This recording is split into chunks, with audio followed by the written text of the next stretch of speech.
Good morning, gamers. The most glorious thing ever happened last night. I went to bed at 11 o'clock, and then I didn't wake up to a 5-year-old smacking me in the face until 9:30 this morning. It was really kind of nice. I didn't know sleeping that long was an option.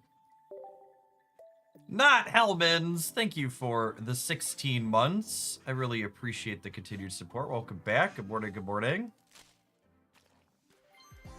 Happy Monday, gamers.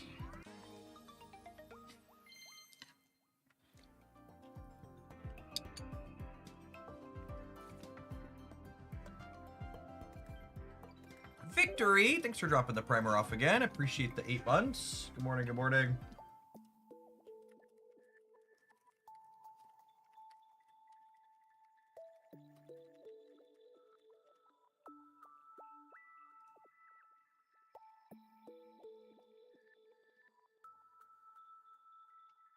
Morning, Dylan.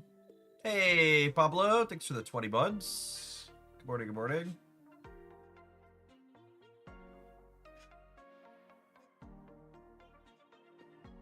Two years, 3 bands, and umpteenth timeouts later. Thanks for all the support over the years, Ben. Morning, good morning. All right, as always, we're looking for 2 stars, but I also technically need a second Cleffa still. Haven't opened 2 of those. 3 diamonds.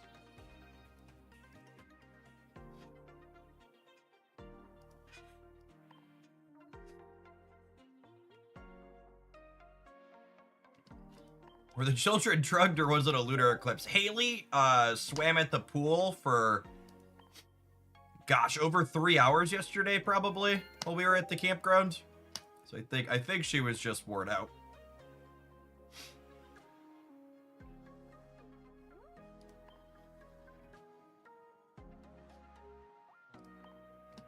I assume you mean Pocket, Goldman Sack. This latest expansion for Pocket actually did a really good job of releasing a mix of cards that were both new cards and were both new strategies and cards that supplemented old ones. It's one of the reasons why I've been enjoying it. Yeah, unironically, not opening a second from the premium pass might not opening a second might get me to buy the premium pass.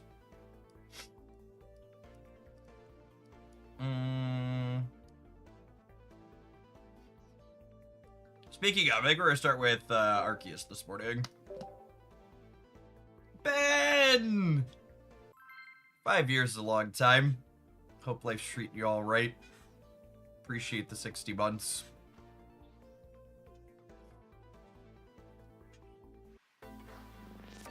Goldman Sack. So dropping off a little of Jeffrey Bezos' money for the 14th month.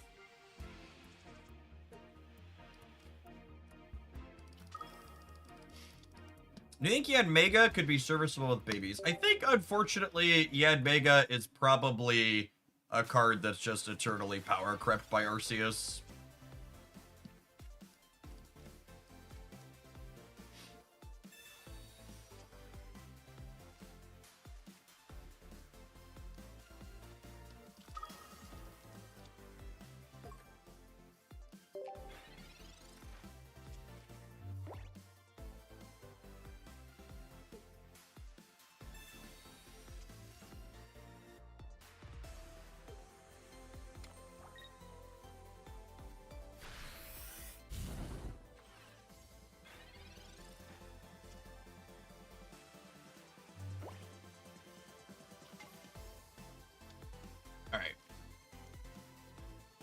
So I'm gonna leaf this out.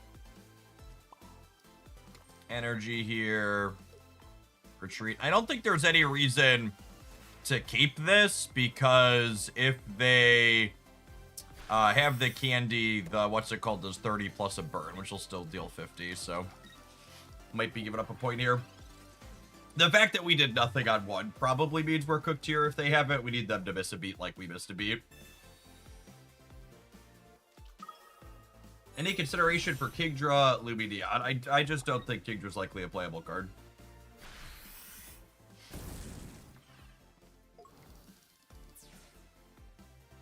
Alright, we find some bench Pokemon here, and they don't have a Lily. We could be okay. Well, I guess we need no Cyrus out of them as well, right? Oh, no bench Pokemon. Alright, cook to a few things here. So their second attack here does 140. So Cape lets us survive. We're dead to Guzma. We're dead to Guzma, we're dead to Lily, and we're dead to Cyrus. So big range here.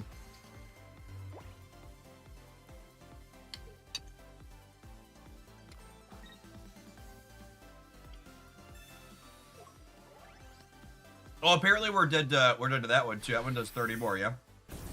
170 is a lot. Pokemon TCG Pocket is a completely different game than regular Pokemon TCG.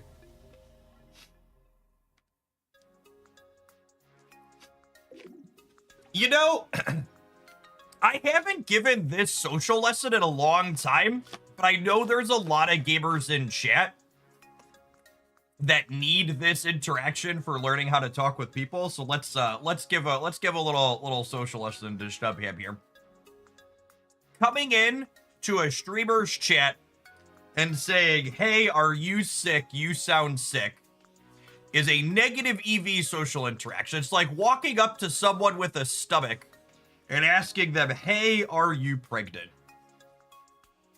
When you walk up to someone or you know, come into a content creator chat and you're like, "Hey, you sound sick. Are you sick?" I know you probably think you're being empathetic and want to commiserate with them. But what actually happens in reality is one of two things. One, either that person isn't sick and they feel fine, and now you've made them self-conscious because you're saying they sound bad. Or two, they are sick and you're needling them, letting them know that they sound shitty. So, I'm actually not sick. I just, as we were talking moments ago before we went live, I just woke up less than 30 minutes ago. And most human beings know you don't sound exactly the same typically right when you wake up.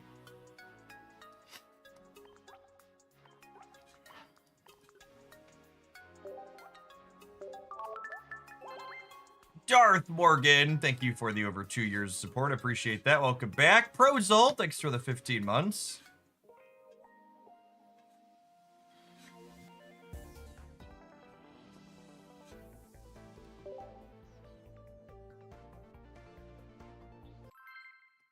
Chill, Jeff. Focus on the positive comments. Fuck you. Never come to my chat again.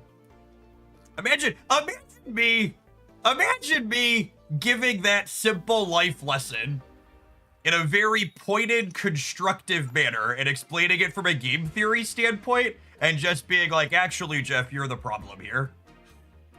Because for reference, I was completely chill during that entire explanation.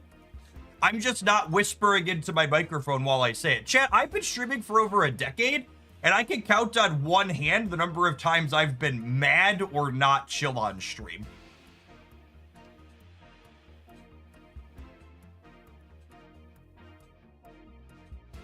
Just because I don't take shit from stupid people or inconsiderate people doesn't mean I'm mad about it. It just means I have a level for what I will tolerate in my spaces.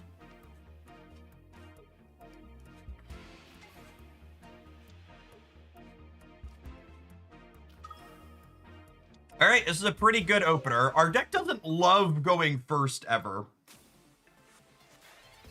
But if we're gonna go first, we definitely want to open on the Pichu.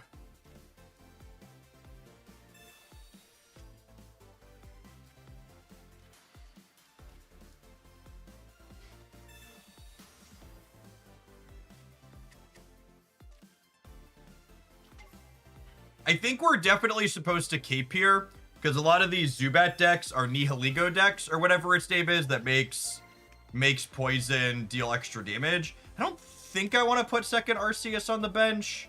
And now there's some question here about do I want to build and try and top deck a Raichu, or do I just want to build the Arceus?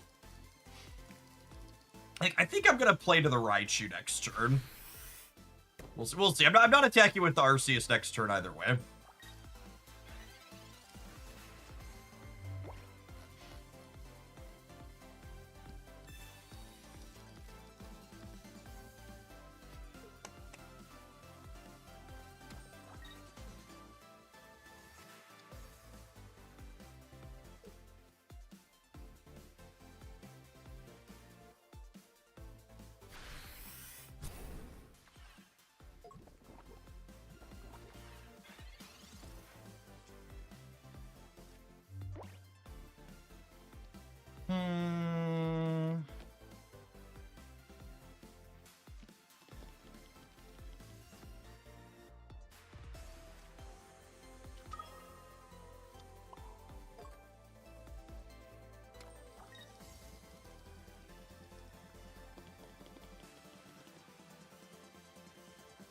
Now, the downside to putting the energy on the Pikachu means that I need to leave this Pichu in, meaning it has to die, but that is what it is. Do you think Tyrogue is a good splash of Dex because of the Eevee and Zubats running around? I mean, Tyrogue doesn't kill Eevee or Zubats in one. I think Tyrogue's only a good play in your deck if you, Tyrogue is only a good play in your deck if you have other one knockout point Pokemon to pivot into off of. The babies really want you to go 1-pointer, 1-pointer, 2-pointer under ideal circumstances.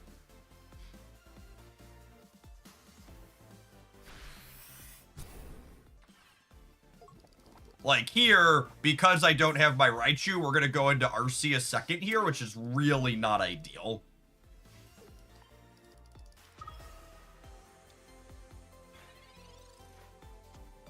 Now, our saving grace here is they're also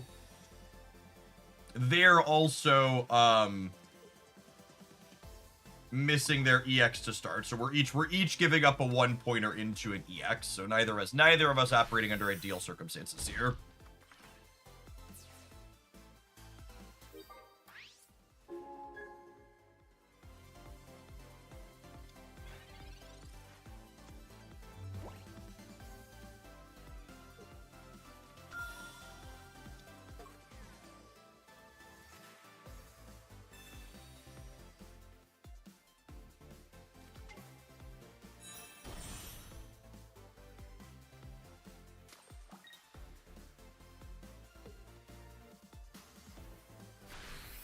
Oh, shoot.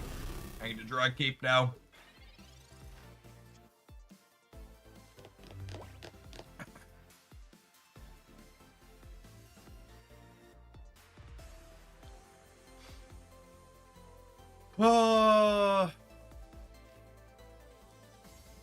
We're technically not dead on board, but we're dead to Cyrus, yeah.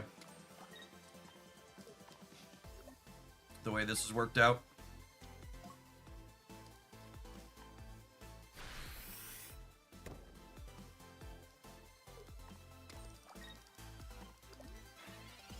$70 is so much for one.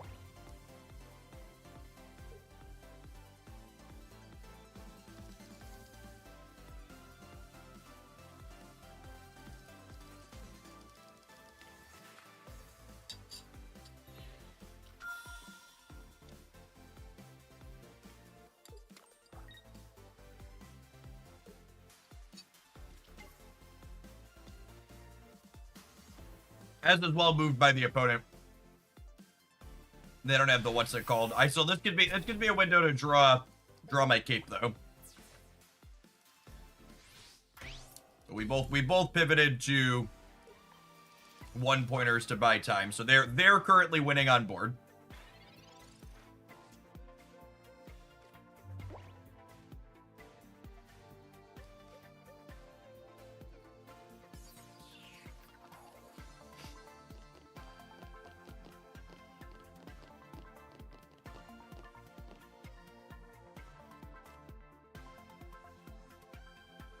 This draw means I'm gonna pivot now.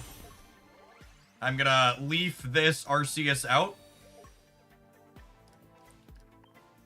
And I'm gonna Spark and hit the Sylveon in the back. And then next turn, Arceus plus Cyrus clears the Sylveon for 2 points. And this takes 30 less from attacks, so 70 plus poison doesn't kill us. We gotta dodge Cyrus for 1 more turn here.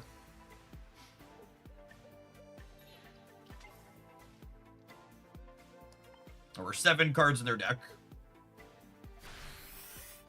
Sweet. This is a clutch game.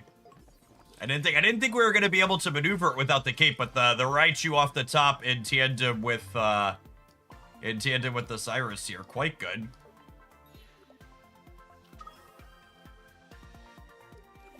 This is all I want out of a card game, chat, is interesting, meaningful decisions.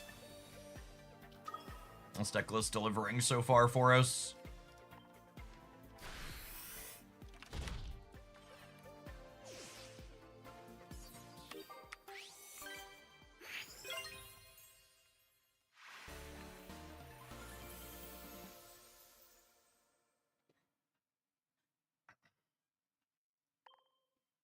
Are you taking a break from Shadowverse until the new set? Yeah, I think my plan for Hooglandia content in perpetuity moving forward is there's so many good card games out there. I plan to dip in and explore different things when they come out, and then if something has good core rules, I'm gonna stick with it a little bit here and there, but I'm also just not going to play a game if I'm not having fun with it. I don't think Shadowverse's current gameplay format is particularly compelling. And I don't think Draft was interesting enough to be worth exploring.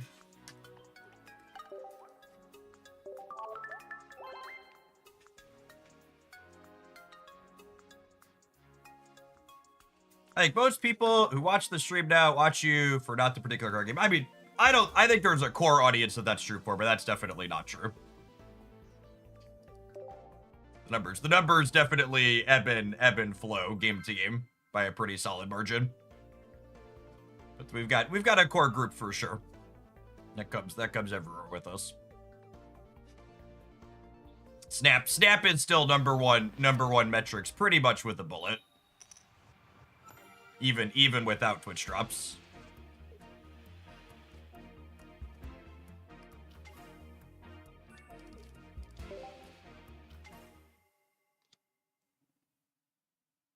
It hurts my sensibilities a significant amount that this Skarmory is weak to fire and base regular Skarmory is weak to lightning.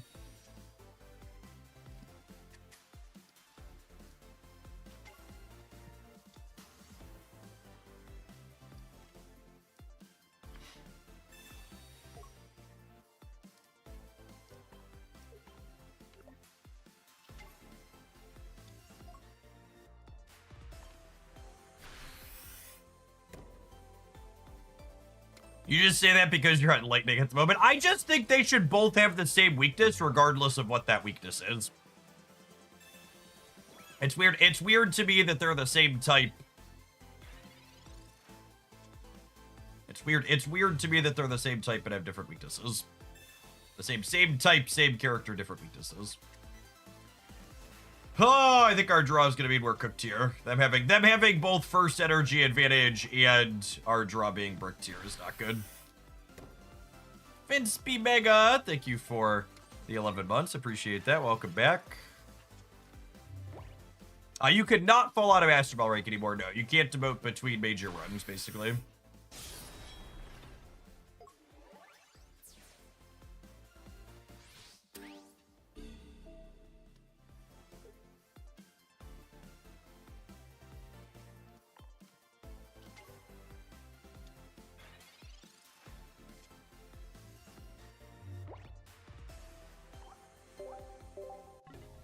Sometimes that's just the way the cookie crumbles. Deep, interesting game with lots of decisions. Made no choices and died.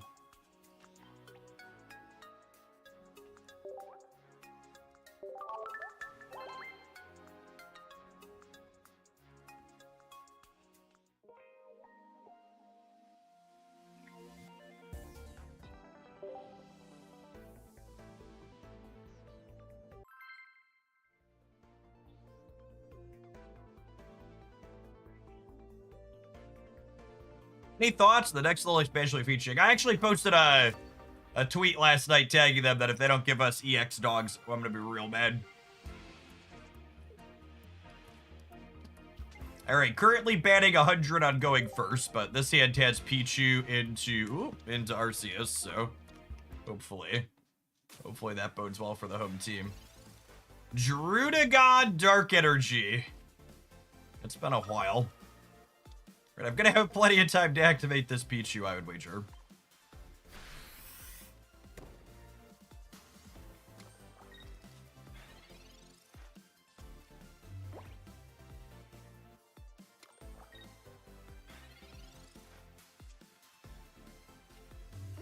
Man, we are really bad at drawing basics today. I'm gonna put the cape on the Arceus just so red Cardigan Marzigus becomes slightly less appealing. We need a basic next turn so that way Arceus can clear Drudagon in one.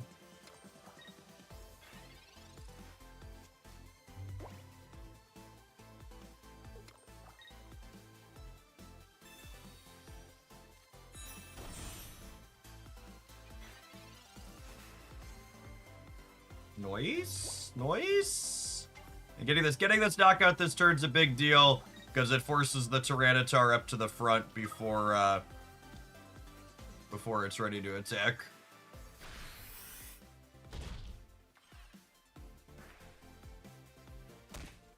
I feel like getting Mars here would be worse. It would not be, but I also need the cape on the Arceus because Tyranitar does 130 and I'm taking 20 from Drudagon Recoil. Now, Darkrai this turn or next turn could get us because they can energy on Darkrai for the 20 and then use Energy Plunder to pull it up to here. Well, I'm really surprised by this concession. This feels premature unless they're not playing Darkrai. Which, I don't know. I feel like you have to be playing Darkrai with Tyranitar, right? It's like its best pairing.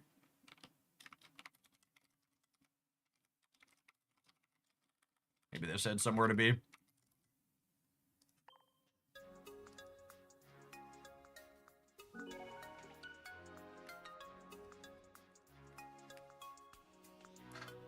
Steve, I really gotta explore your brain here for a second.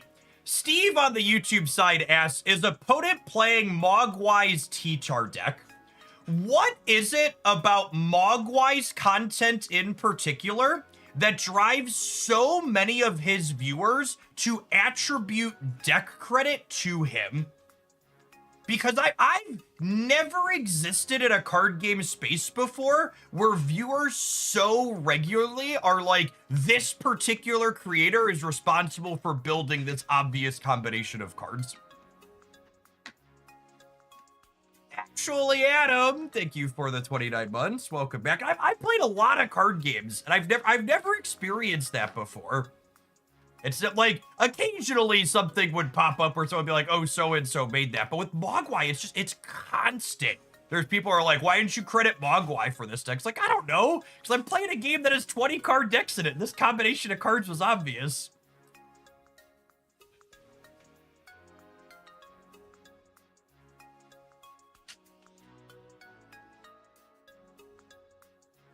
His brand largely frames it as creating unique decks so his viewers associate it with his decks. Interesting. I guess? I don't know. I feel like that's a brand a lot of creators have in a lot of games, though.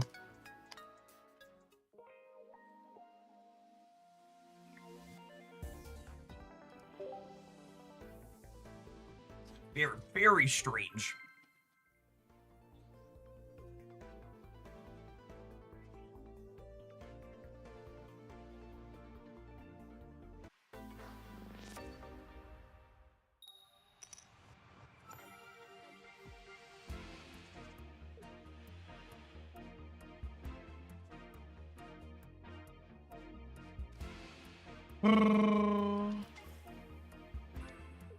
We're going second. Feels like cheating, chat.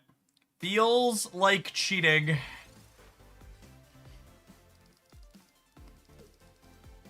I probably need to cape this Pikachu because the stage 1 on this does 40 plus poison, and they'll have the thing that makes poison do more.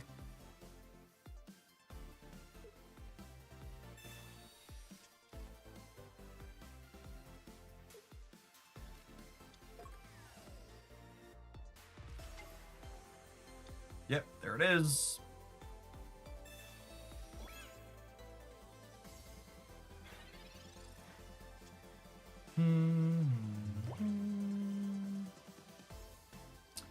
I really want to draw a basic Pokemon here, right? So I should research and then Pokeball.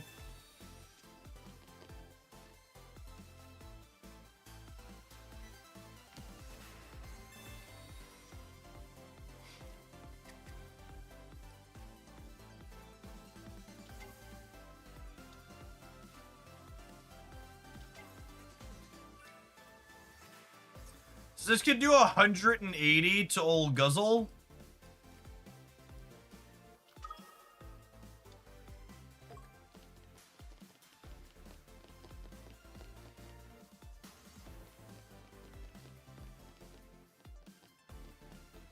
So what's the plan here?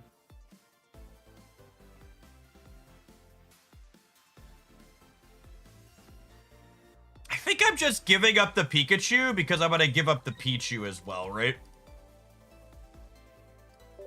I think is the game plan. It puts me down a basic for Arceus though.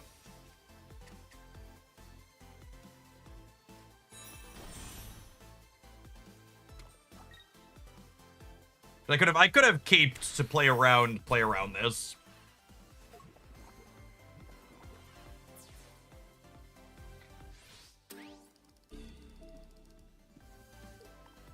But now I'm in a spot where my Arceus is only dealing 90. So I'm gonna need another basic.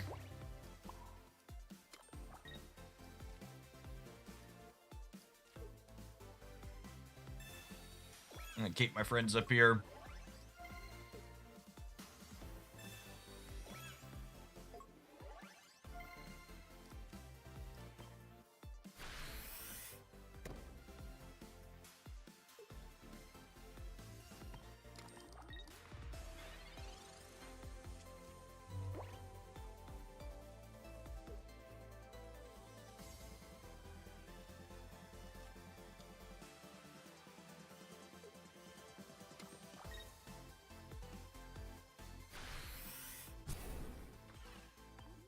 And I'm just hoping to peel a basic here.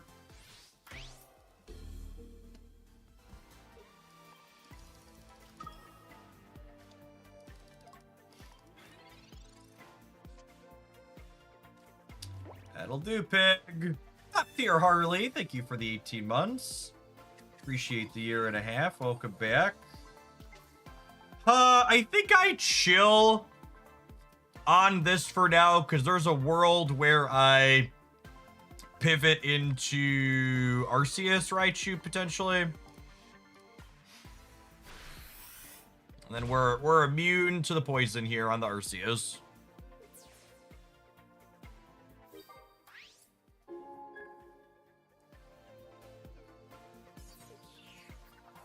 If they hit Tails on Grindcore, I can build the Raichu and finish with that.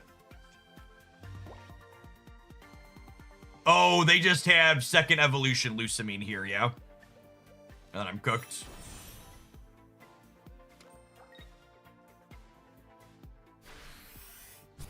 Yeah, I just can't beat Lusamine.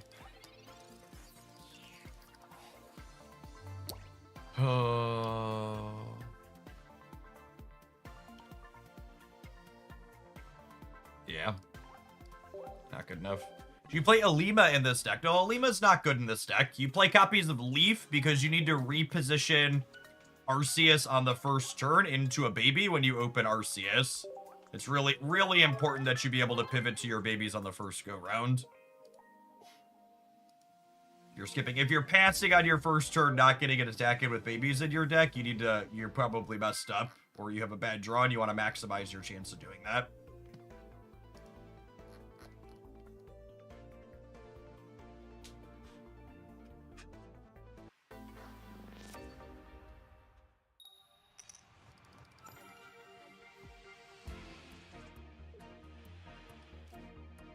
Alima specifically requires you have damage on the card that you're bouncing with it, so you can't just, like, bounce an Arceus on turn 1 with it, like you can move it out with Leaf. Psychic Energy Spirit Tomb. It's an interesting combination. We're just, like, splashing a Spirit Tomb in EV Box.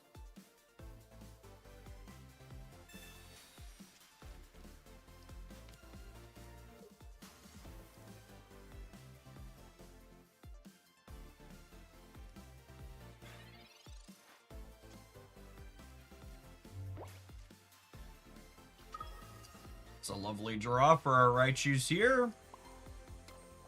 To gnaw with the Pikachu.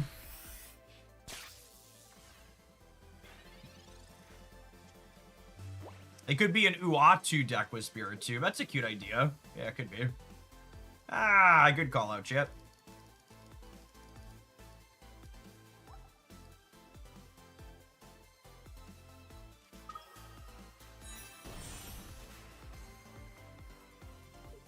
We'll see where their first energy goes. In theory, they can attack with the Sylveon.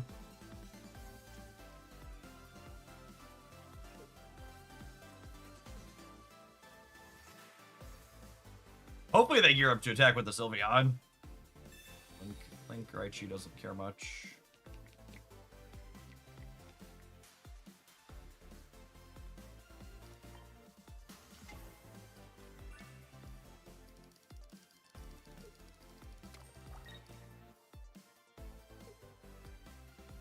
Tempo Sabrina ain't got nothing on Leaf. How does poison work out here?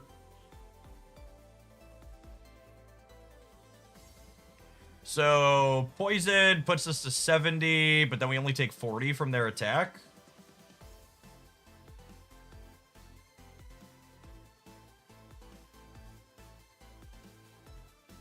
With the Pichu draw, do I pivot to Arceus? I think I pivot to Arceus with the Pichu draw. I'll need to top deck another basic to clear this in one, but if we do that, the game probably ends on the spot, realistically, yeah.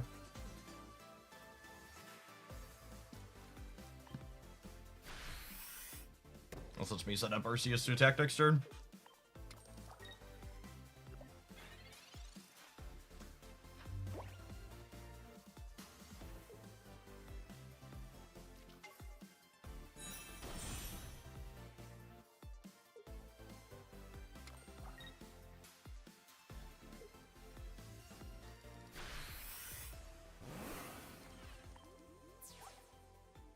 Alright, 2 Pokeballs, 2 Professor's Researches,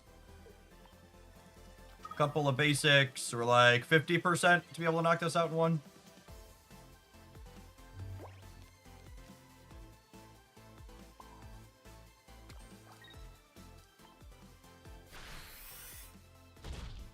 Swing and a miss.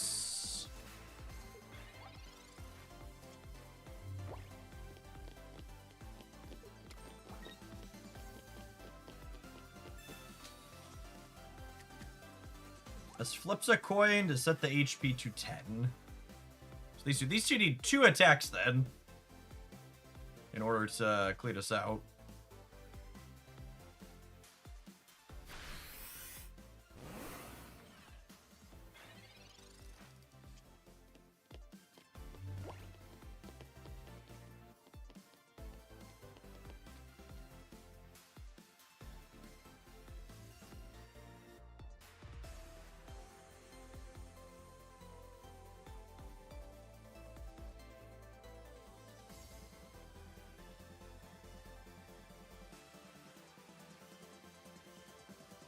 I think with this, I move the Arceus out, because otherwise we die to Baby Espeon, dealing 80 to us next turn.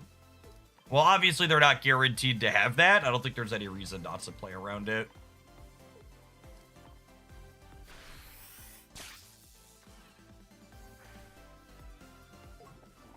Oh, the Poison Barb does work with Uatu, doesn't it? Because you set it to 10 and then if they're poisoned, they die. That's a good call out.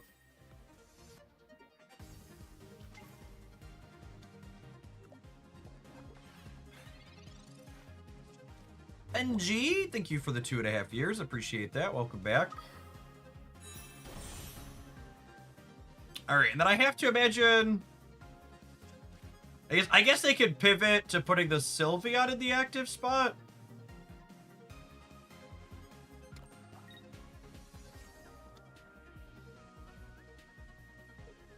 Or are they just dead to... They're just dead to Arceus here?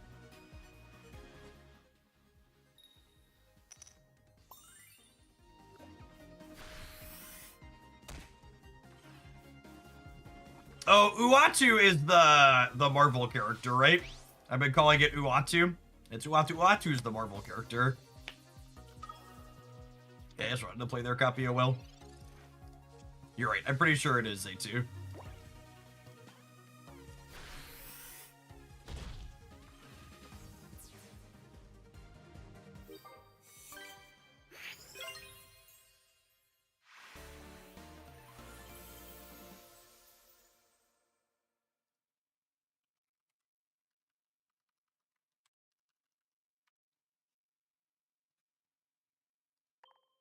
He just gave up. You know, my wife and daughter both play Pokemon Pocket, and if they were the one conceding the match, you wouldn't say he just gave up.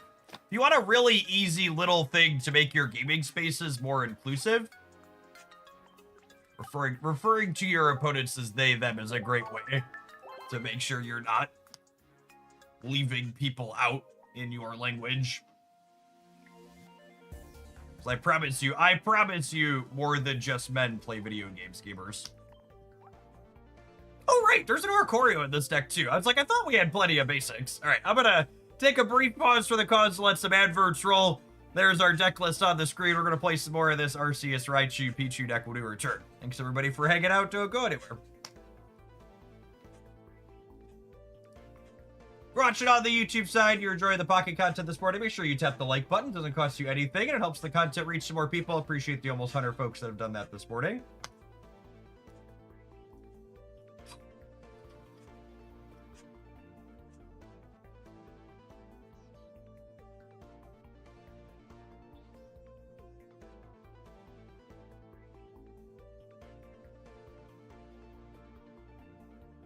I did see our fascist-in-chief is rolling out the National Guard in DC this morning to harass the homeless population. Just another day in Trump's America.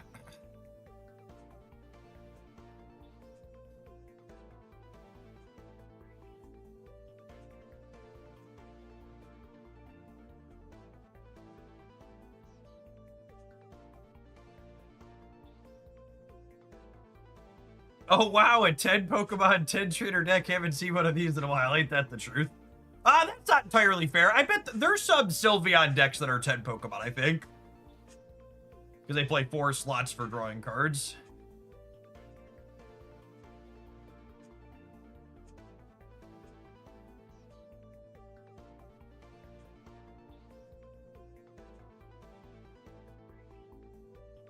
Morning, Ken.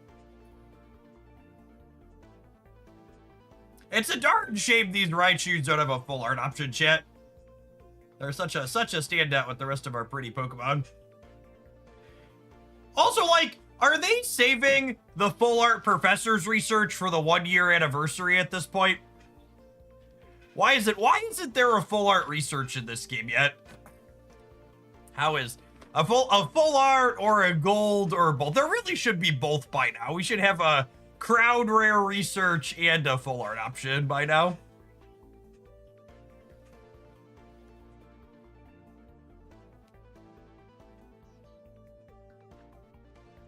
Wait until profits drop. Oh yeah, speaking of, we had something that like half constitutes game news. So this one's from a quarterly earnings report from Dina, if I recall correctly.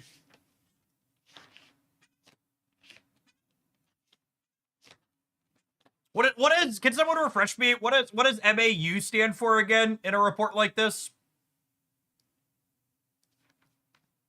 I don't want to say average MAU. Average monthly average users. Average monthly, okay, now I'm going to look it up. Monthly active users. Okay, so you wouldn't say average rights. Monthly active users. Average monthly active users for Q1 was approximately 39 million, with about 60% of the virtual currency consumption coming from international subscriptions. Continue to see steady demand. In-game events, booster packs, and other updates are continuously released, providing enjoyment to a wide global audience. New user acquisition remains steady.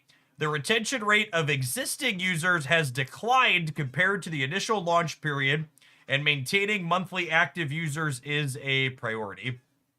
We recognize initiatives to improve retention rate and login frequency, such as enhancement of collection experience, are key objectives.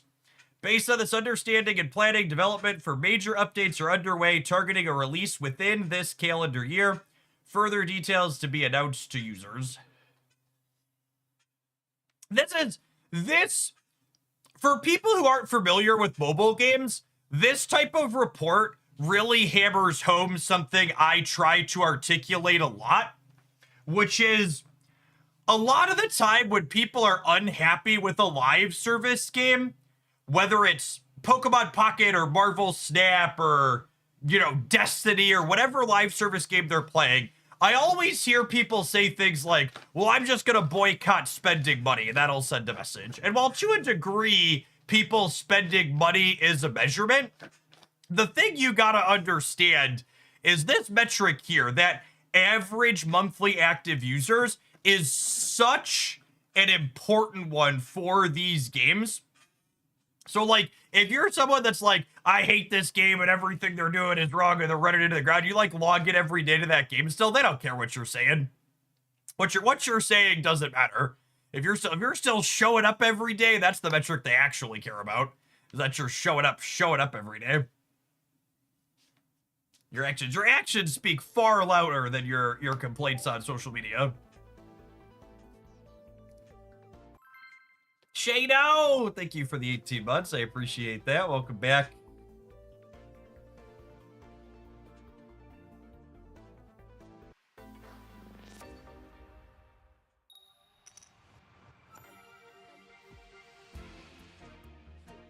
This is our first Pichu Arceus opener.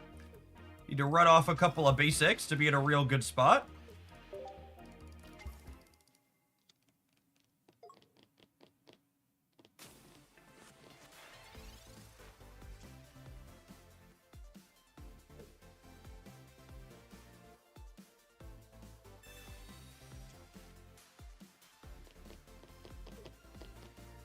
Apathy kills a game much faster than anyone complaining about. Absolutely.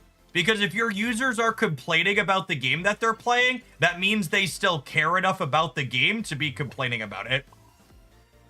People quietly leaving is significantly worse for any live service game than endless complaints about it.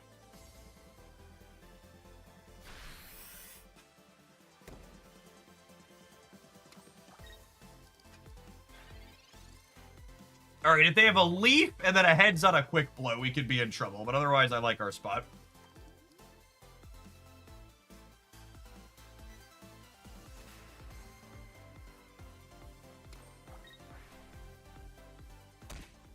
All right. Just looking for basic Pokemon. Lovely.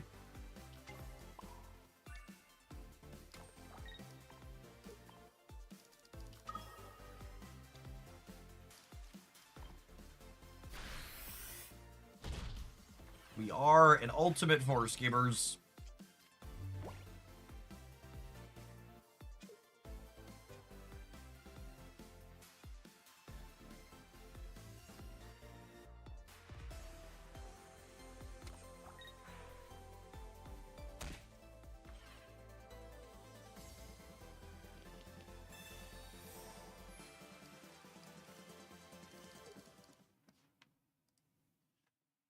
It's a quick one.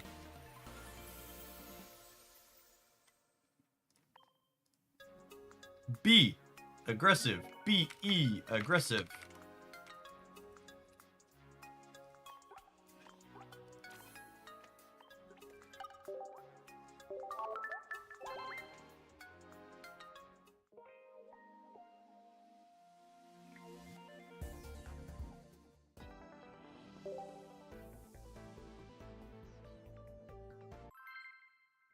How do you feel about Hiker as a trainer in a fighting box deck? Sounds awful to play that card and then get red carded or Mars, so probably a hard pass.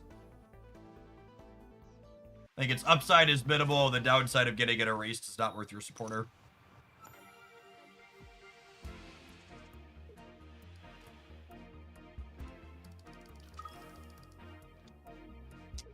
Not ideal opener here for us. Grass energy for the opponent. What do we got going on here? Ah, Buzzwole. Yeah, that makes sense.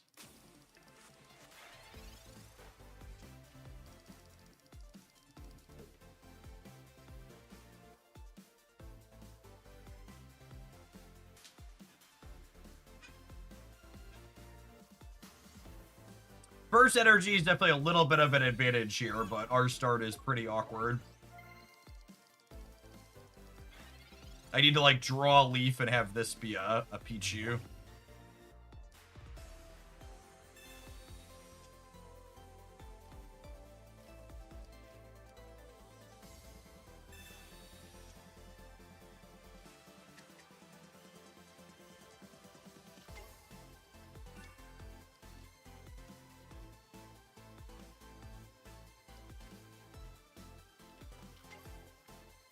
Oh, where am I putting my first energy? I think it's not Arceus. Or is it not lead Arceus?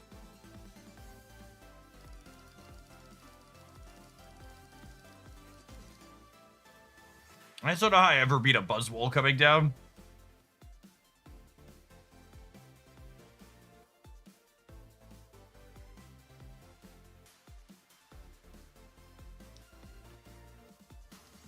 They're gonna hit whenever I put an energy out of my bench anyways, right? Because this is jumping blues. So I guess I might as well energy up the lead. Because they're gonna hit whenever we put it on. Have you considered using Zeraora plus Elemental Switch? I think that tends to be worse than Pichu on average. So if you were going to play Zera Elemental Switch, you want to play it in addition to Pichu. And I actually have a build that's not Arceus, but it's Genetic Apex Pikachu plus what's the word search for? It's Genetic Apex Pikachu plus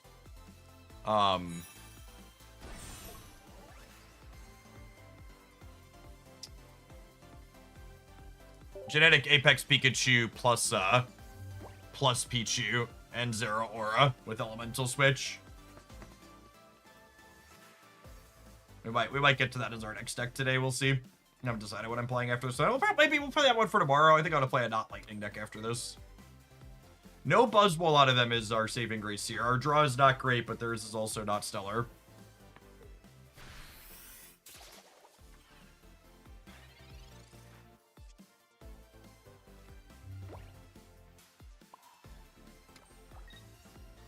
There's really no compelling reason to keep this, right?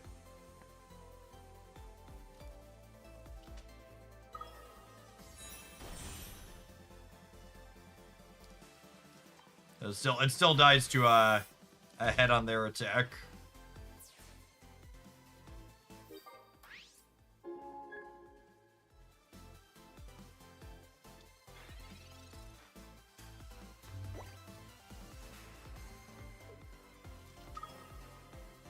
Yeah, there's Buzz.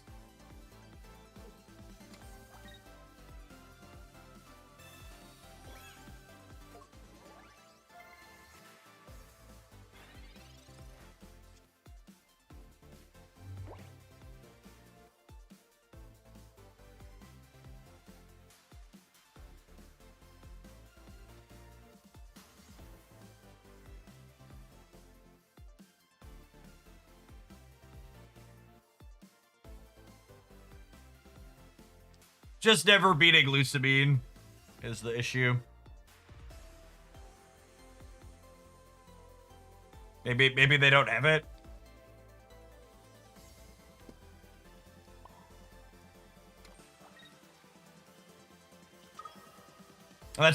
This pause is like am I playing around Lucamine or am I hoping they just don't have it? I think the answer is I'm hoping I just don't have it.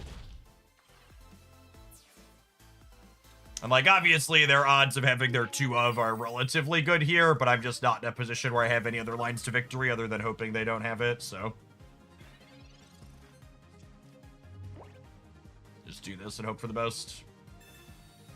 That's not a Lusamine.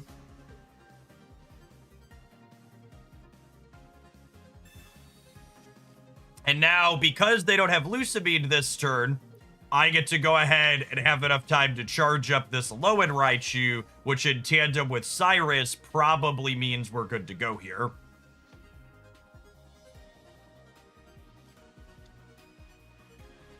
This is one of those spots that I think a lot of less experienced gamers end up messing up a lot of the time, which is the difference between playing to win and playing to not lose. Because I could have pulled my Arceus out and not have been dead to Lusamine, but when I pull my Arceus out there, I don't have any lines left that let me actually win the game. And so even though I left myself dead to a card that they were about a coin flip to have, I win the game when they don't have it, even if I lose the game when they do. So I'd much rather take the line that gives me a chance to win, rather than take a line that loses more slowly in other conditions. And that the tough part about a line like that is you have to be willing to understand that, like, that line that I took is correct, even if they have the Lusamine and kill me. Like, win or lose, my line is correct because it gives me the best chance to actually win the game.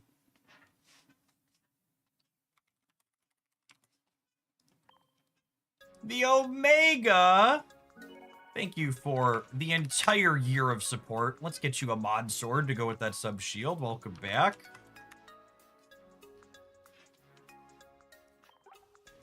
Good morning, good morning. Safa! Thank you for the 76 months.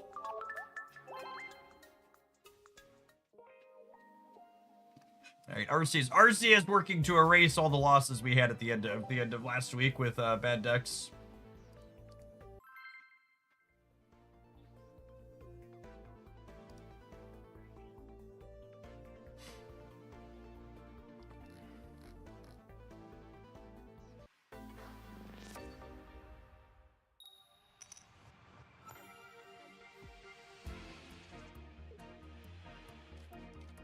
Alright, we only have Arceus, but we have a draw step and we have a leaf, so if we find a Pichu, we're in quite a good spot.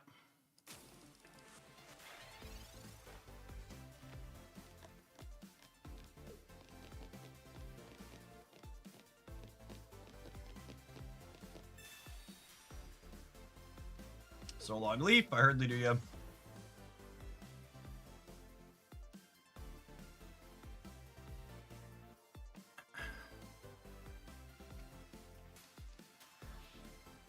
Come on, Pichu to punish. Pichu to punish. Pichu to punish.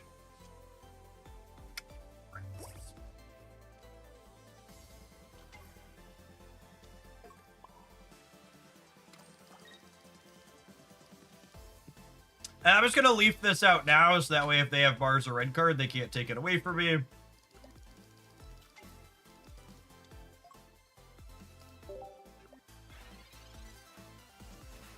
Old man Ace, thanks for hanging out for 33 months. Appreciate the almost 3 years. Zafa, thank you for the almost 6.5 years. 76 months is an eternity. Does the... I guess we gotta wait and see if they're the Charizard deck or EV box deck. Still not quite sure which one of the two they are. Charizard. Can the Charizard deck beat Oricorio?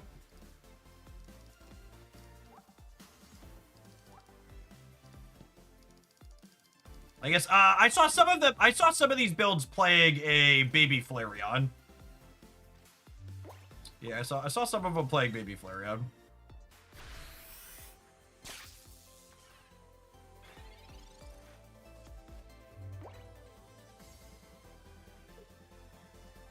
But yeah, like here, they've evolved into Sylveons. They would need to find an EV, find the baby, and build it up, and then they're not building the Charmander, right?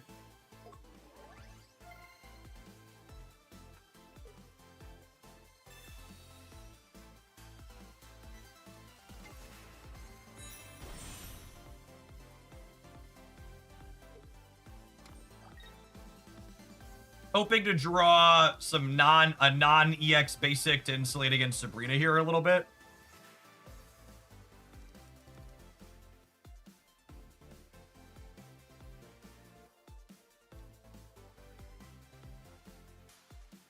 Is this paused by opponent contemplating their life choices against the yellow chicken?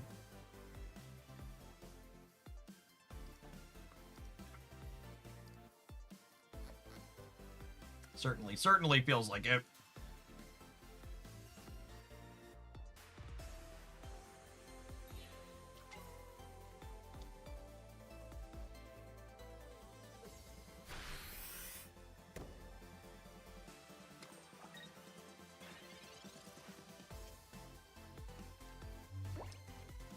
Well, that's not exactly the droid I'm looking for.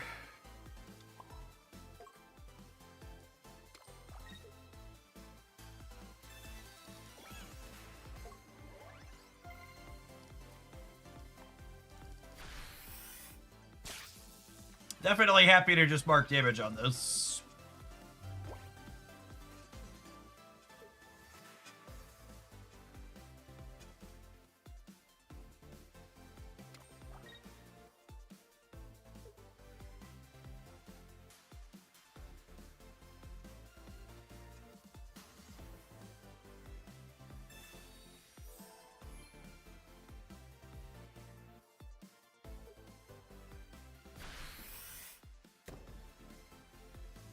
Yeah, you pumped them energies up, Charizard. You're so stoked to be here, bud.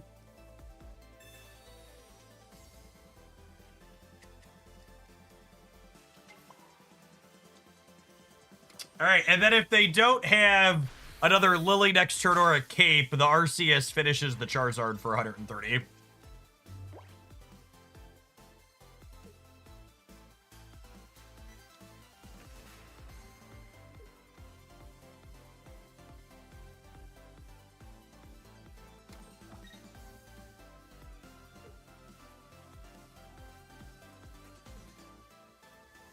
And even if they retreat this, we have the Cyrus to run it down.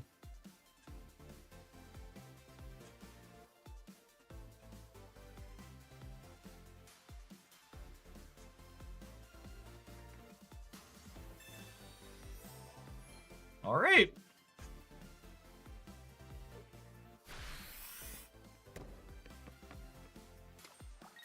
Usually the opponent's deck plays one copy of Sabrina. Good to know. The zaps shall continue until morale improves. 11 energy. Our spray bottle doesn't stand a chance.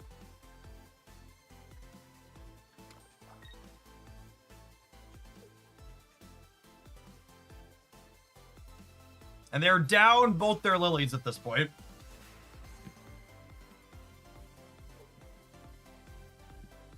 Do you have a cape?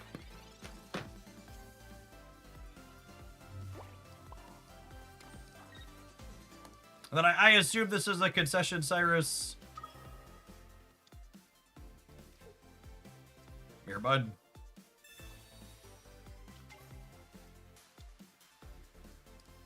Yeah, it is a shame we didn't have the Alolan Raichu to set up.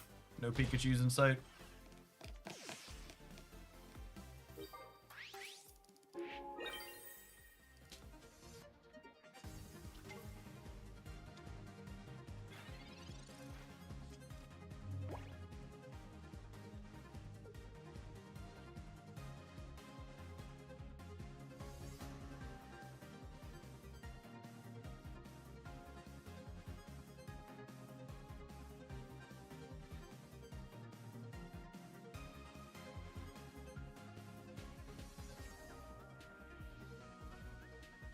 We done here, opponent?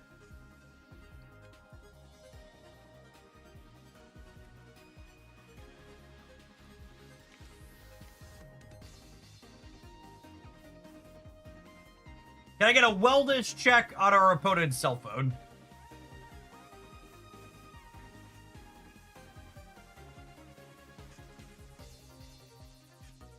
You know, maybe this is why they've been struggling to retain monthly active users, or Ikorio keeps having people break their phones. It's hard to keep logging into Pokemon Pocket every day when you put it through a wall.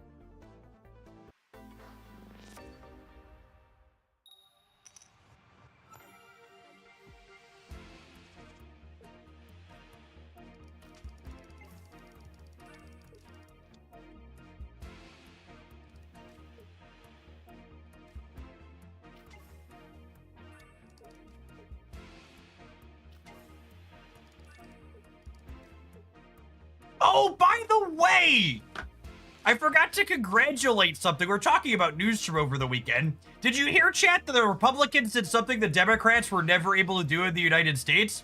They moved us one step closer to communism by giving the government 15% of NVIDIA and AMD's exports. Export taxes, so the government gets to take part of their business away when they're sending it to other places. That's so great. Yay, yay, communism. Hulk, thank you for the 32 months. Welcome back. I'm almost starting to think the Republicans never cared about the free markets. It's weird.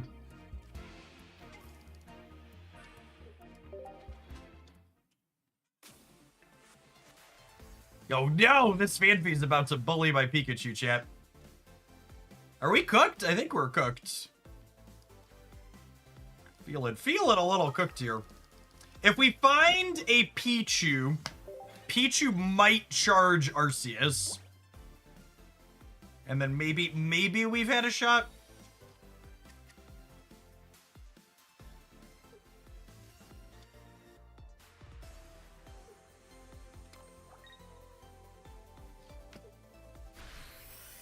Oh, got one.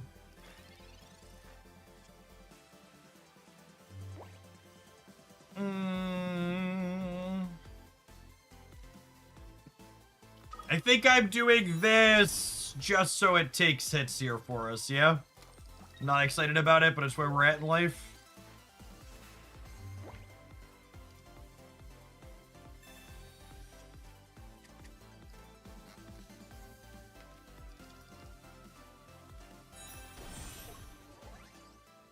Ooh, cooked. Is there an evolution in my future? There is not. We still have a chance.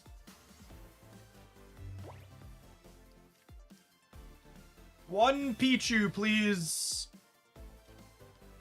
Pikachu. Pichu. Ooh.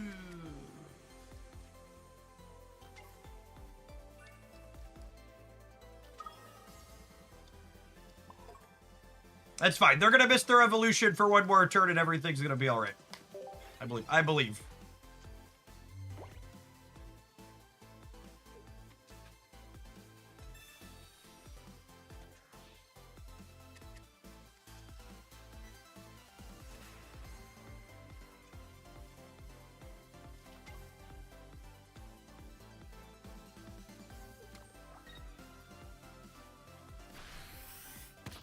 Our opponent's really unlucky here, huh?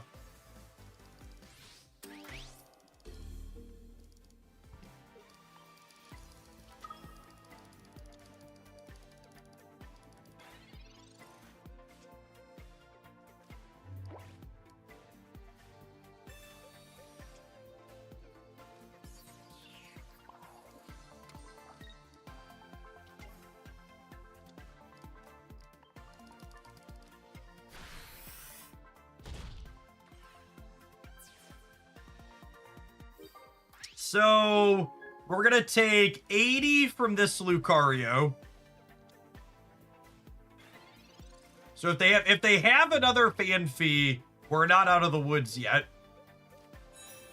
We're gonna take 100 from this Lucario. Got me.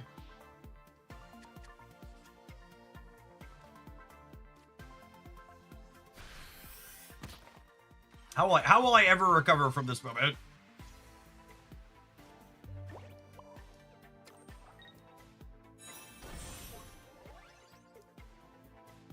What are their outs from here? Do they have any? If that Mars had been a useful card, they might have had an out.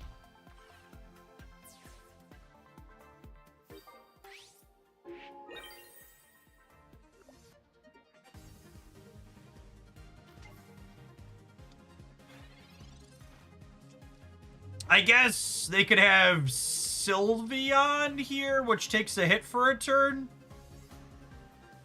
But then they can't retreat this without an X. They need like Sylveon and then like X Speed or Leaf into this one, yeah?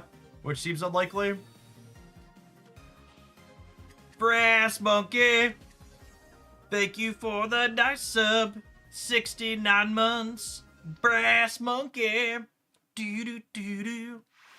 Do do do. A Tyrone could have gotten us. Sure could have.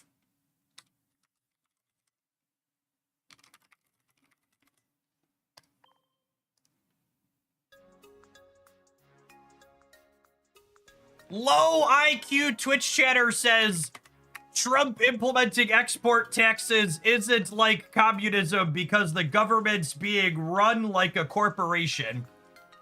Which part of the federal government is being run like a corporation? The part where we have a $37 trillion deficit? There's a lot of corporations with those, right?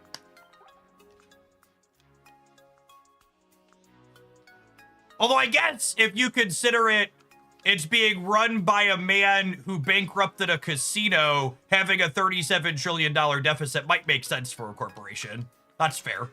That's fair. Powerball, thank you for the 5 months. I appreciate the 5 months of Prime. Welcome back. 2 casinos. Oh, no. I also don't know what kind of corporation levy export taxes. To be fair, lots of corporations probably extort other businesses. And that's basically what an export tax is. It was extortion to 2 large American companies to allow them to sell chips to a rival.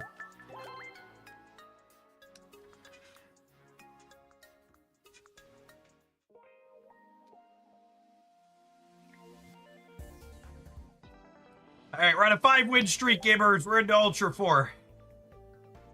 Let's do it.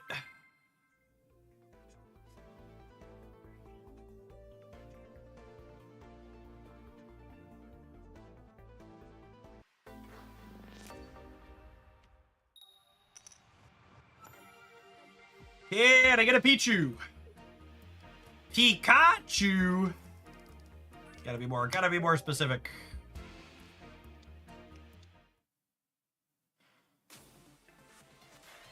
All right, I need one of your finest yellow chickens, please, deck. It's good to be back, Anthony. Oh, yeah. That's the good stuff right there. That's the good stuff right there.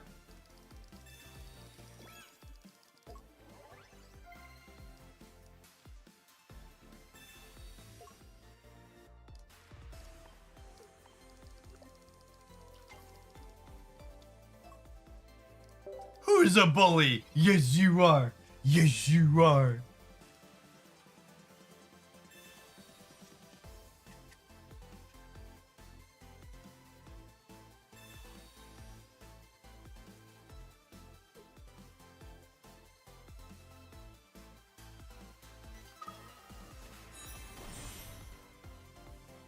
Stupid, sexy, shiny Charmander Charizard.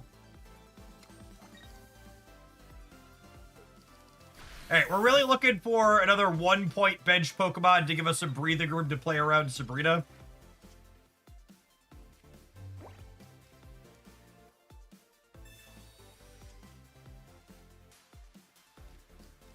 I would love like a Pichu.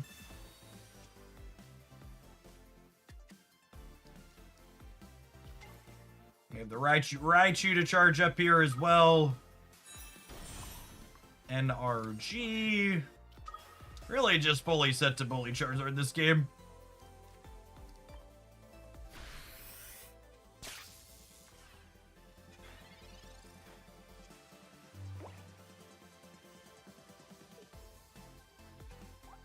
Look at how excited Alolan Raichu is to have been invited to this party.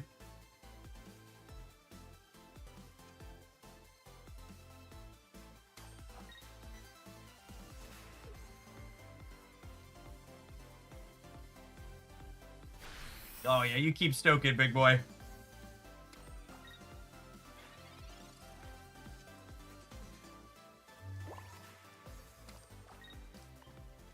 There's no reason to research here. Like, I have Cyrus in my hand, which is the only card I could possibly want to draw. Everything else is set up. Thanks for visiting, Pocket Jeff. I've been loving the decks you've been playing. It's been fun to be back. I think this latest expansion is probably one of the best they've ever done. They give us a really solid mix of both new things to explore, and then these baby Pokemon supplemented a lot of older cards too, which is great. I honestly think these are some of the sweetest cards they've ever added to the game. They're so fantastic. Really, really, really good designs. Wow, you're gonna combust my chicken? That's rude.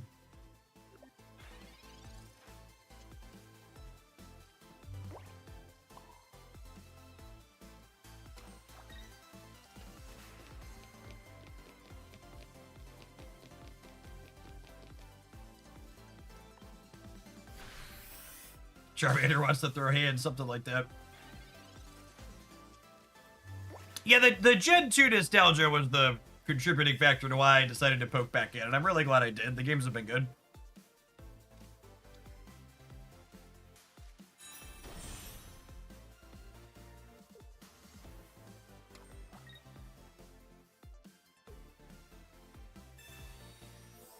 Oh, that's cute. You healed Charizard for 100.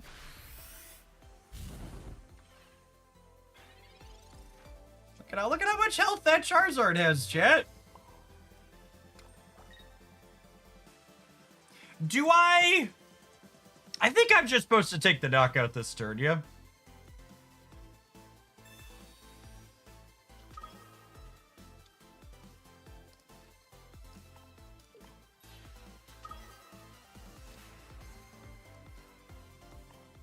The old 210 hitter here. 60 plus 30 more per NRG.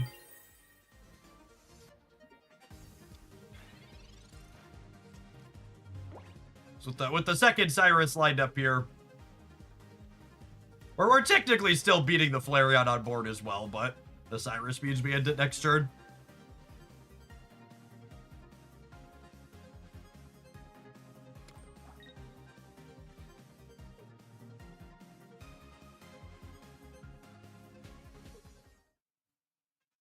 Cooked.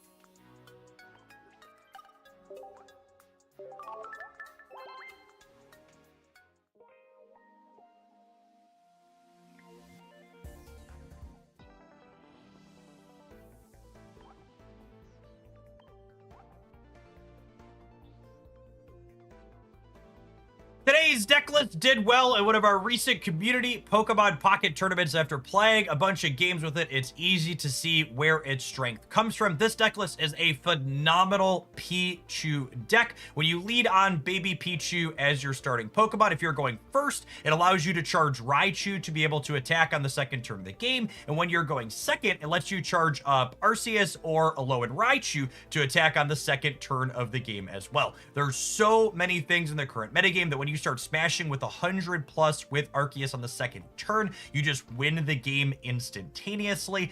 And Arceus Raichu makes our 2 copies of Cyrus even more potent than they normally are, dealing a reasonable amount of damage up front, and then tagging something on the bench that we can drag up to the front of the class later is quite efficient. I also love that Arceus Link Raichu means we have another good 1 knockout point Pokemon for this deck, because this means in the games where your opponent clears your Pichu, you could go into Raichu as a second one knockout point, and then eventually finish on the Arceus. Because we're in Lightning Energy, we also get to play a copy of Oricorio to beat up on EX heavy decks like Charizard. If you enjoy off-meta decks like this one, make sure you subscribe to the channel so you don't miss any of the upcoming ones we're going to be featuring here. Make sure you smash the like button on today's video if you enjoy this sweet brew. The rest of the day, have fun with the games. All right, one-shot specialty. Lovely, lovely. There's the deck list. We are going to run an advert. And then we're going to play something else when we get back. I know we're on a 6-win streak with this, but we've had plenty of good games with that. What else? I loaded up a ton of stuff last night. So I'd like to play some other things. Speaking of Cyrus decks, should we just play another Cyrus deck? This one caught my eye. New Hitmontop seems pretty reasonable. It deals 20 and 20. What do we think of this one? I think I'm into it.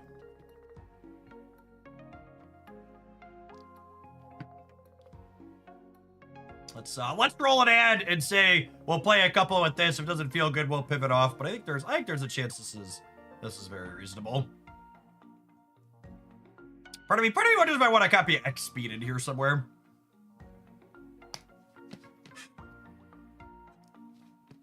So we can move into Hitmontop.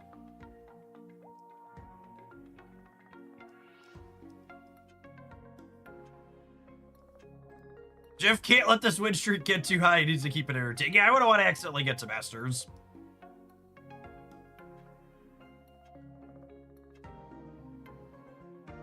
Yeah, do we need red with Hitmontop?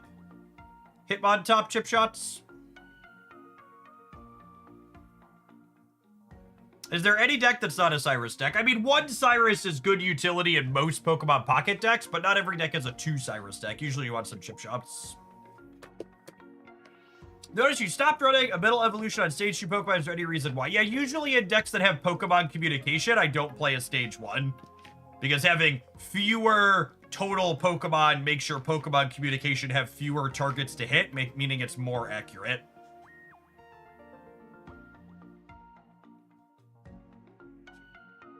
So usually if you're playing a stage 1, you want to get some amount of utility out of that stage 1 in spots. Like, it can be valuable to play stage 1s as like an answer to Oricorio in some decks.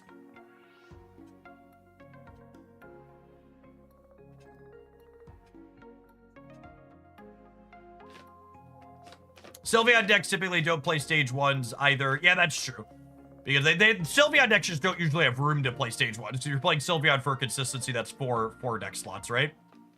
Droduadoshi, thank you for the 5 years of support. It's a long time. Welcome back. Good morning, good morning.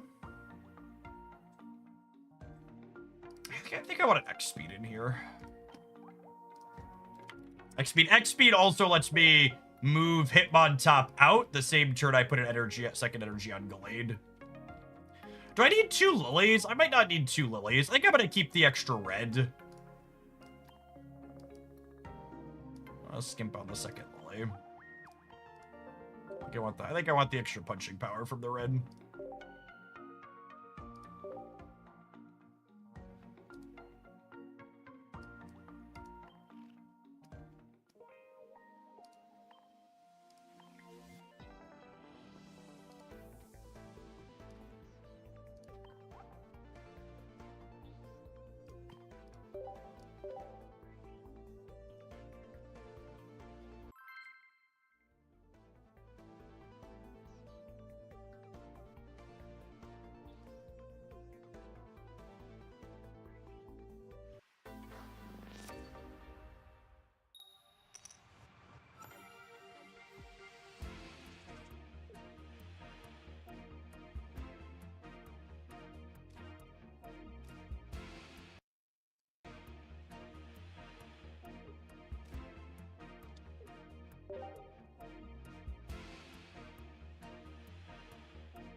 Plus, I was going through my collection when I was building this last night. I noticed I had 2 copies of Blue Gallade. Blue's my favorite color, chat. Ooh.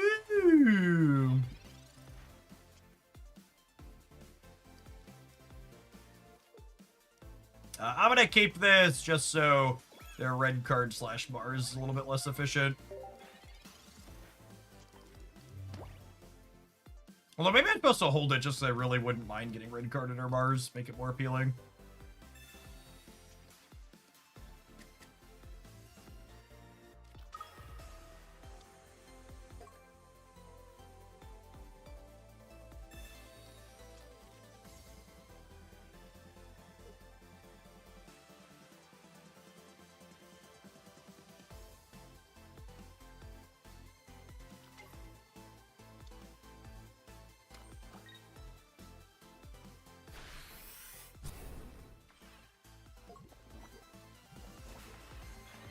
Without a basic, we are just into rare candy.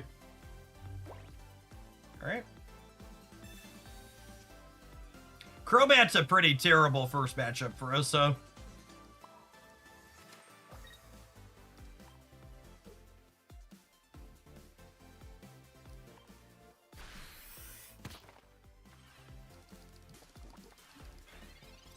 Only has one energy on it. John O'Mac, thanks for the over 2 years of Prime. Appreciate that. Welcome back.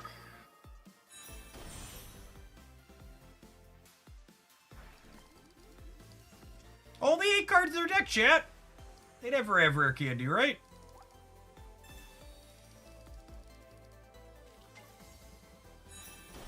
You had a weakness benefit. Yeah, I don't know that that really matters, though, right? I guess if I top deck a copy of red, we kill this in one. I need a candy first, right? I need to draw, like, rare candy into red.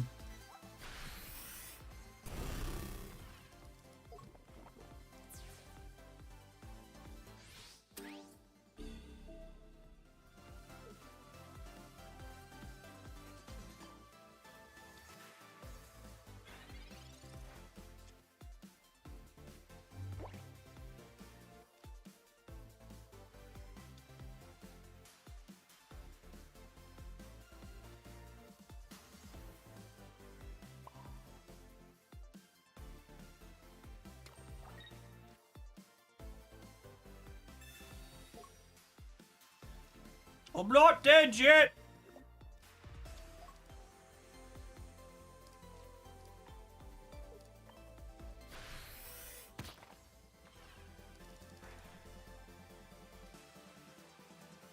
Just every RNG roll we could possibly lose, going to lose.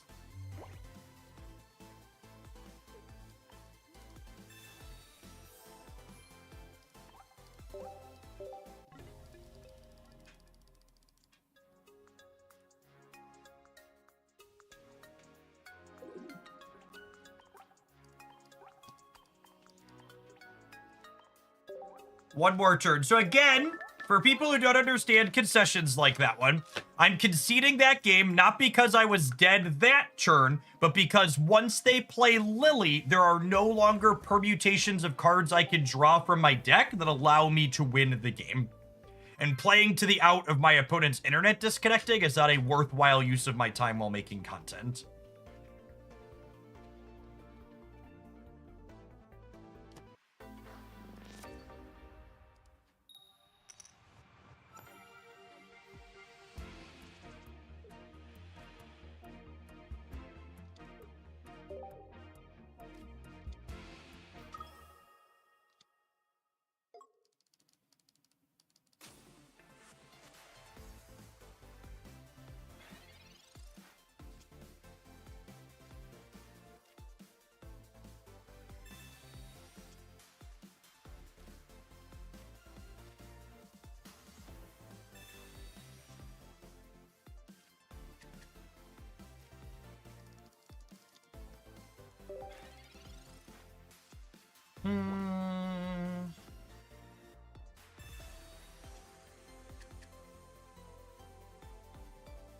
Is Umbreon weak to fighting?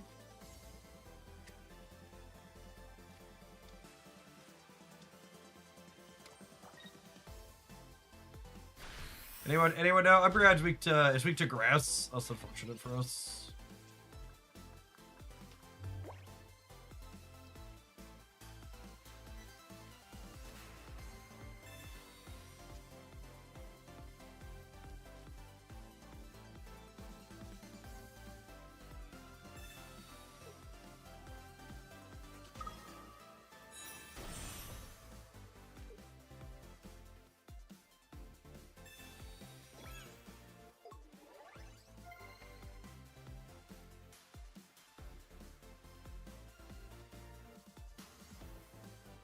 Them having first energy advantage is such a big deal.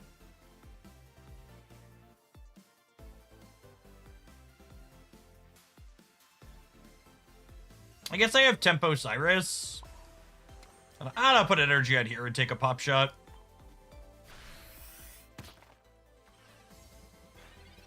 Is there a good Blissey deck? I don't think so.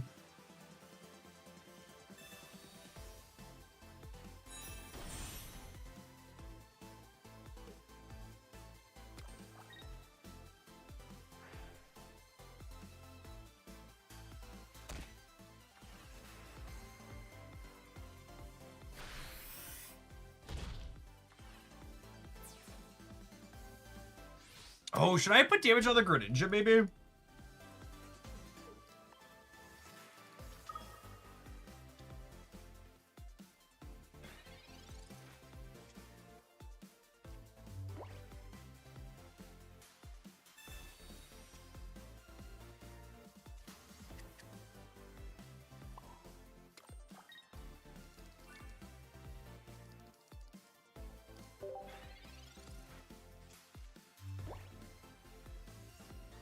Blueberry Gallade. It is kind of a blueberry Gallade, isn't it?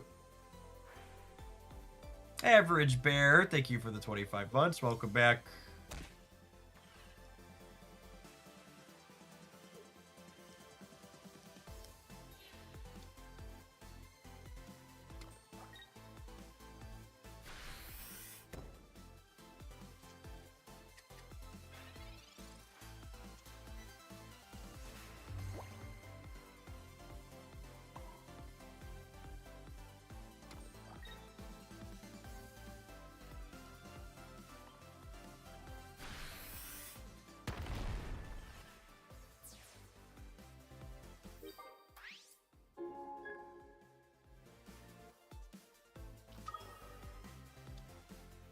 So it says 40 damage marked on it. And they're currently taking 110 from an energy blade. And then I have a copy of red as well. So Umbreon with just EV bag is not enough to win, not enough to survive here.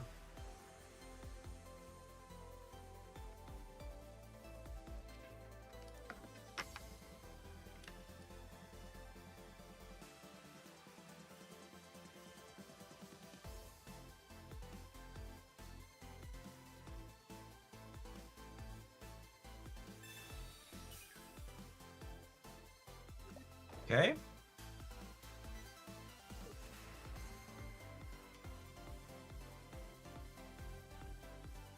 And still doesn't really change anything.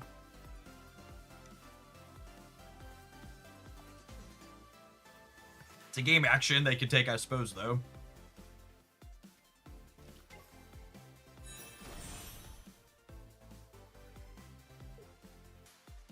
They could technically not put an energy on the Umbreon if they want to buy a turn. But I have a copy of red, so it doesn't matter.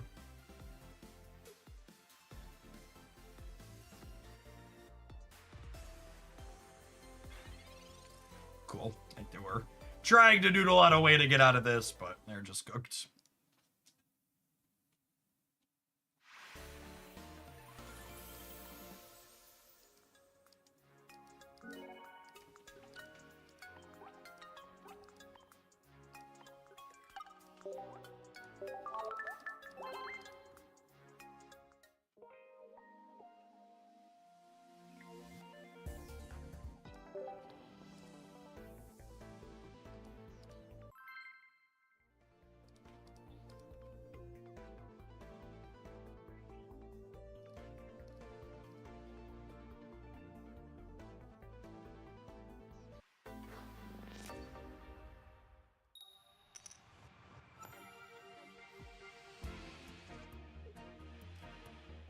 All right, this is our first time having first energy advantage here.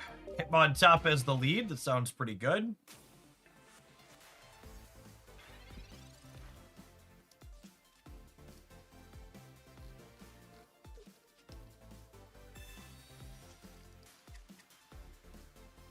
Getting to hit EV leads for 40 seems pretty good. All right, so this must be the Flareon deck then, yeah?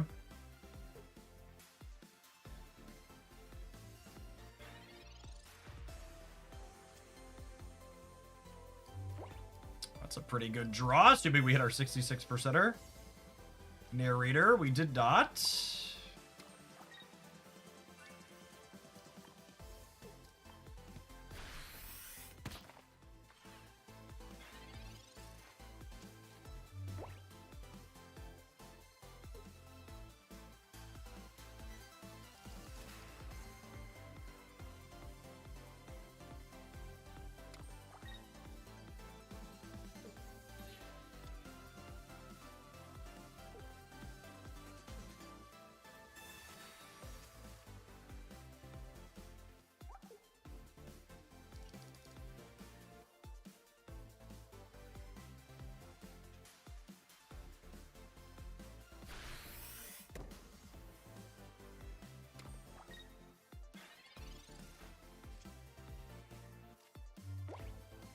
For a baby route.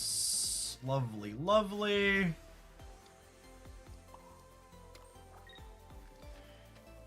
I think I'm just supposed to take 2 knockout points here, right?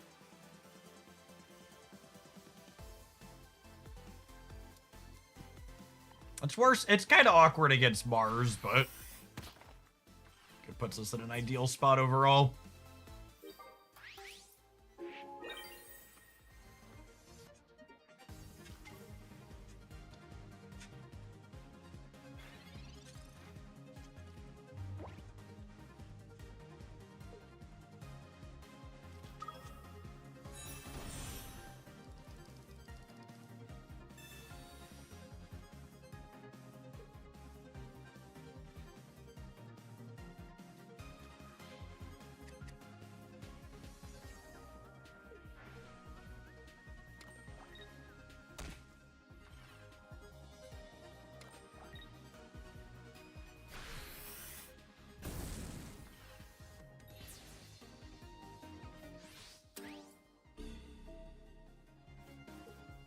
I'm just supposed to put Gallade up, right?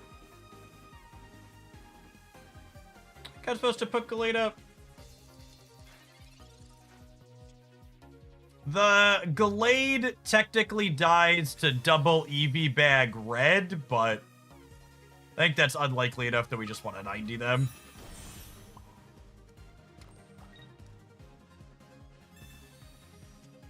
Go dig in for the Cyrus in case they retreat this.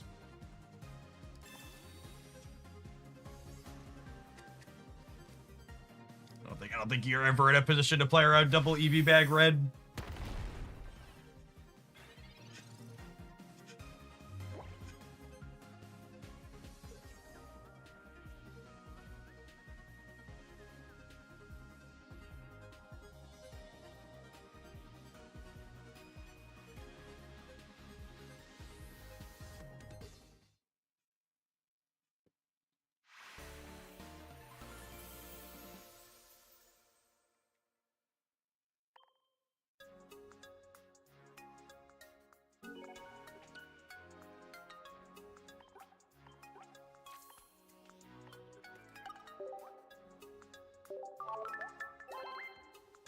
I gotta say, as my first season back with the win streak bonuses inside of Ultra, I really underestimated how much faster they would move you through things. How bad's my record this season? Look at our 46.7% win rate. We're so good at this game, chat. I really wish I could see stats by deck so it would be easier to pull out when we were playing things we thought were likely bad versus not. It's almost 50%. Yeah, I mean, that number being low is why there's not a lot of experimentation in games like this, right? Most people can't emotionally detach from that win rate, and they're not willing to sit there and lose with decks trying to figure out new things.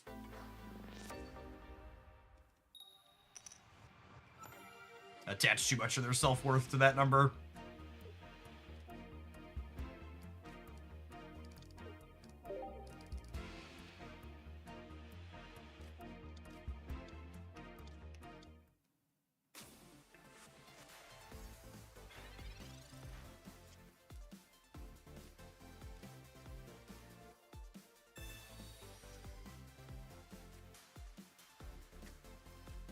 And obviously, we'll hold the second routes with this communication here.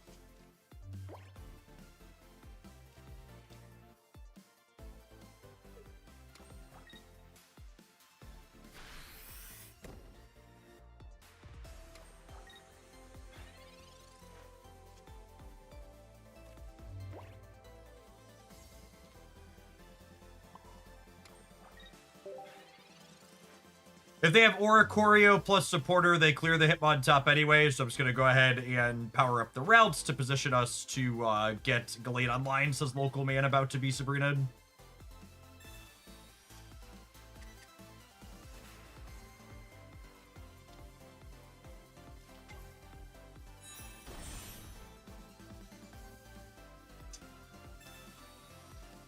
Red card's pretty punishing here. I wanted to wait to play the communication because I wanted to draw other Pokemon, but is what it is.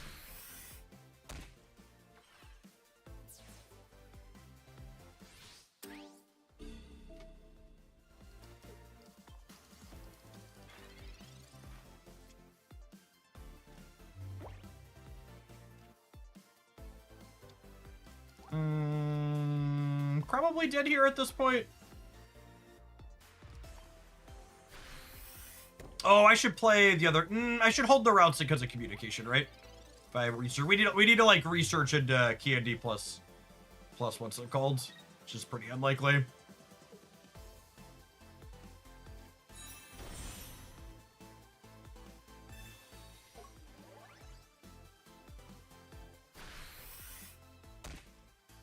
All right. I mean, they need to top deck a Supporter to clear us next turn. Otherwise, we still have a shot here.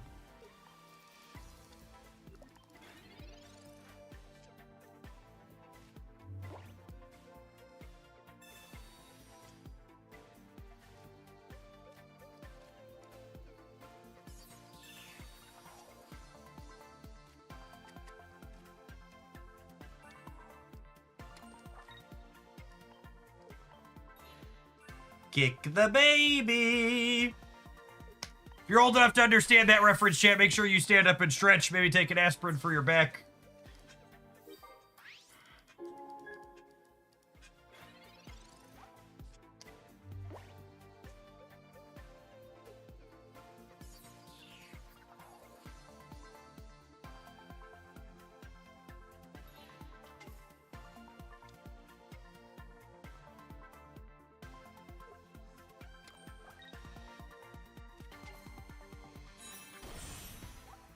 Well played, opponent. Good top deck.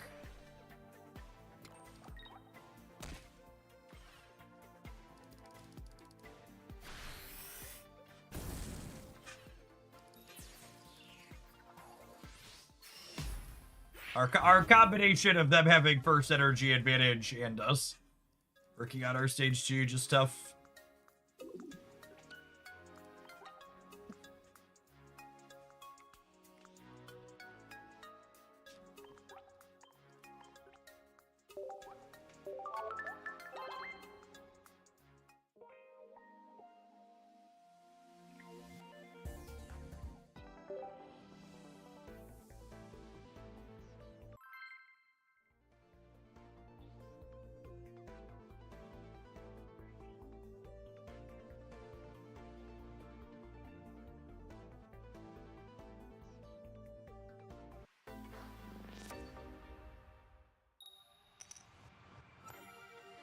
And I get a top.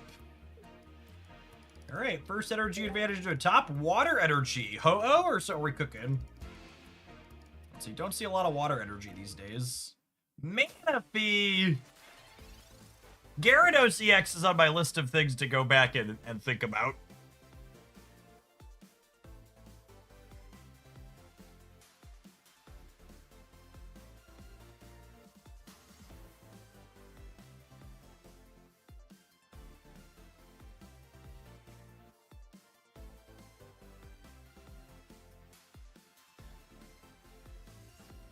Pierce them on top, pierce deep into their bench.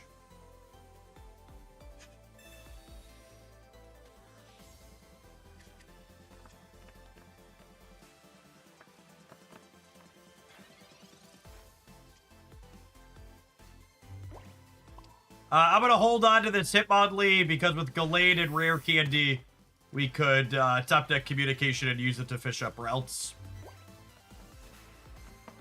Communication would be 50% to find routes.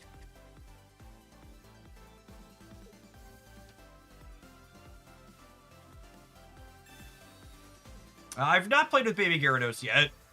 I still haven't gotten through my list of things I think are good to spend time on things that are probably bad. It's a shame Hitmontop has a retreat cost of 2 and we can't just kick the Magikarp right away.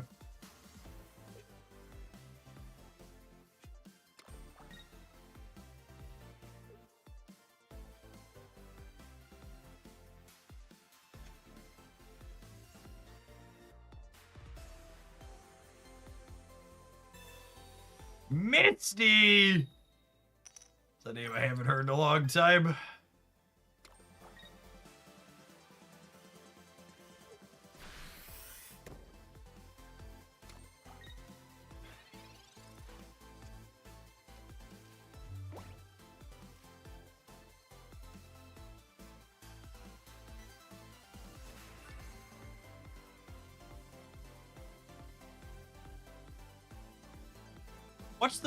What's the new Gyarados do? How much damage? Looking it up. Does 40 more for each bench Pokemon you discard. So Cape doesn't change the break point. It puts me to 100 and it deals 60 or 100. I was looking to see if it's worth. I was looking to see if it was worth caping this, and it is not. It does 20 and then 60 and then 100 and then 140.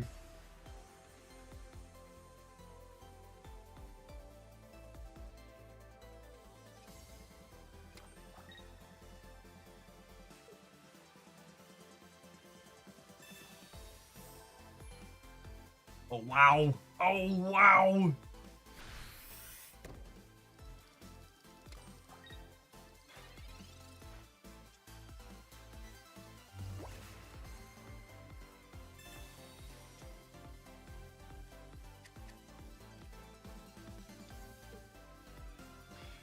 So if I hadn't drawn this, I would retreat into the Hitmonlee and take a knockout. However, with that top deck, I definitely want to just get my Gallade set up.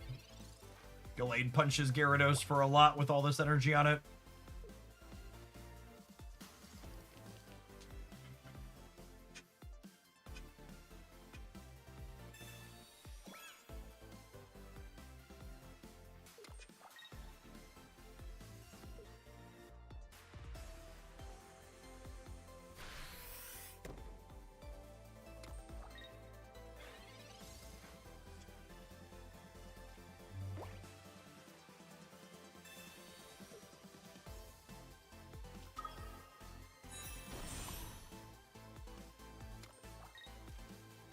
Now we retreat and kick. Absolutely not.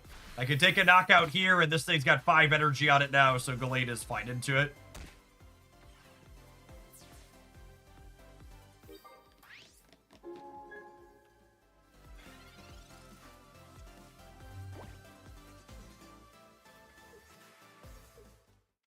They're just there, just cooked.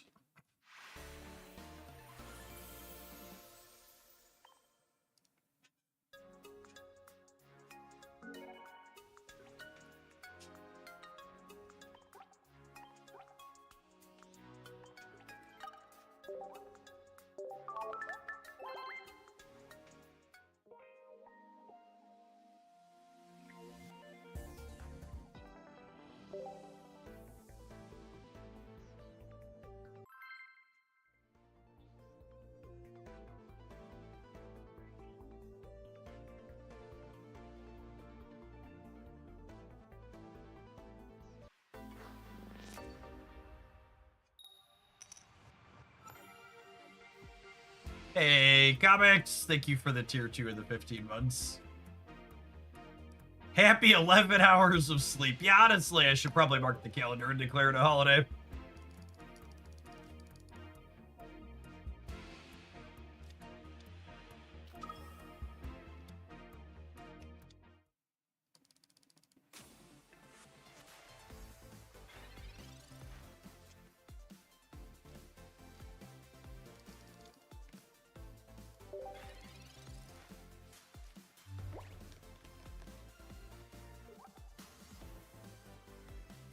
Now, the nice thing here is we get to make inroads punching their bench with Hitmontop against their Illima deck, which is nice.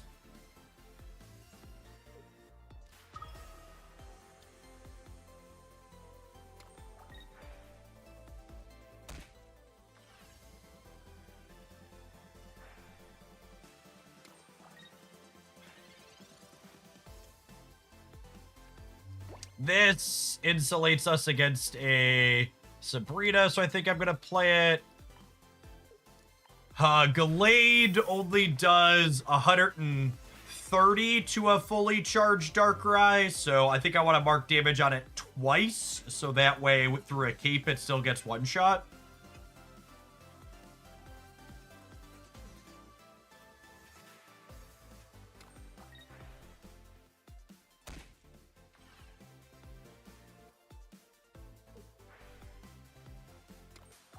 And then Tina with 150 HP goes down in 1 with 4 energy. So I want to mark 1 damage on that one eventually too, but I'll slide this cape up here, I think.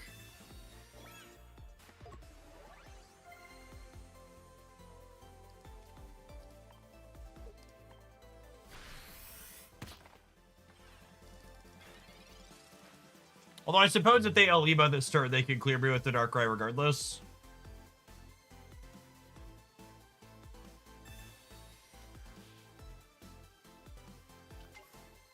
But if they clear with the Darkrai here, it means that Tina can't attack for 2 turns, which is nice. So I have a little breathing room.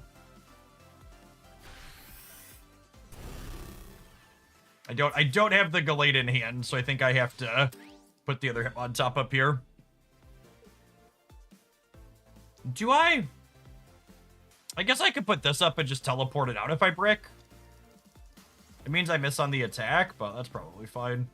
That's fine. We never brick, chat. It's such high upside if we hit. They basically just die on the spot, yeah.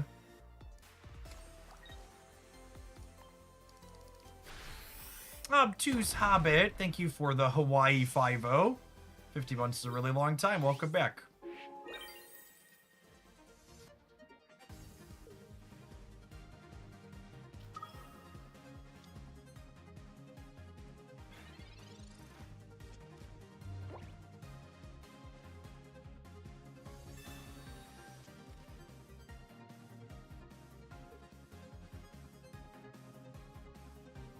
So they can't Illima and Red in the same turn. So I don't have to worry about them pivoting this and clearing us with this in 1. Unless they have, like, a Rocky Helmet, which is possible.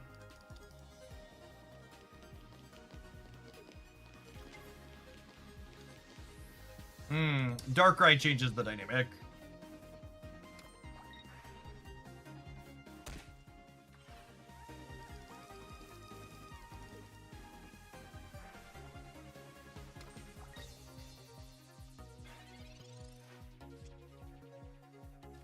Okay, so now we go energy here, Lily this, so that way they can't Cyrus me.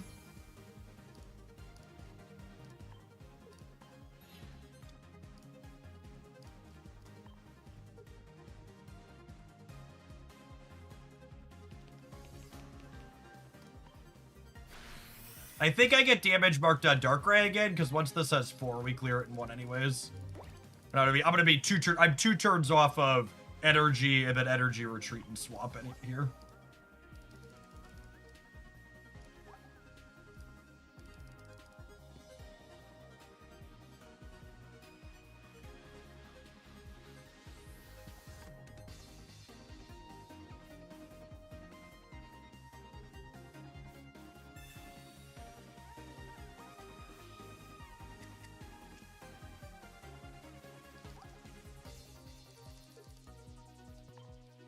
There are 2 Cyrus and 2 research and 12 cards here.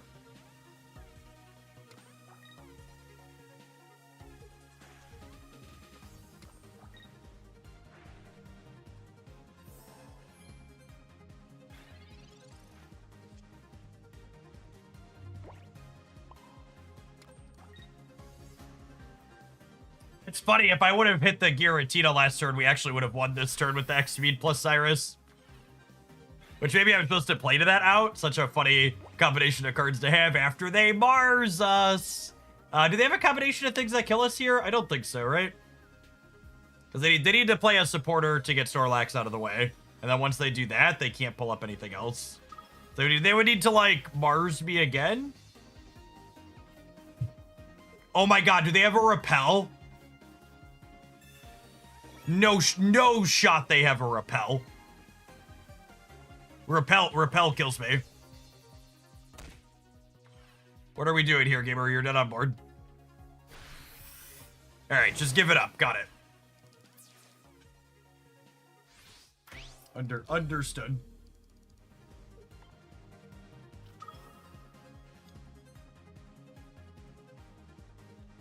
Has it just been so long since people played against Gallade they don't know what Energized Blade does?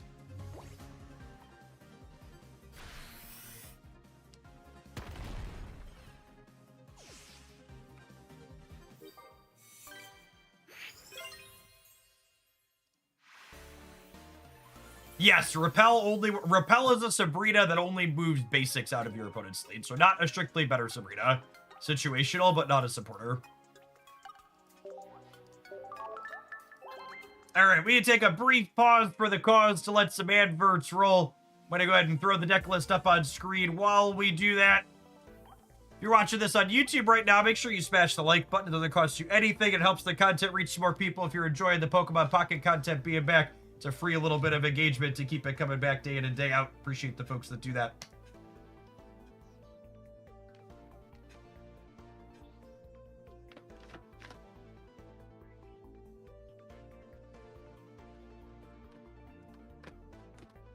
Necklace has been feeling rather trim.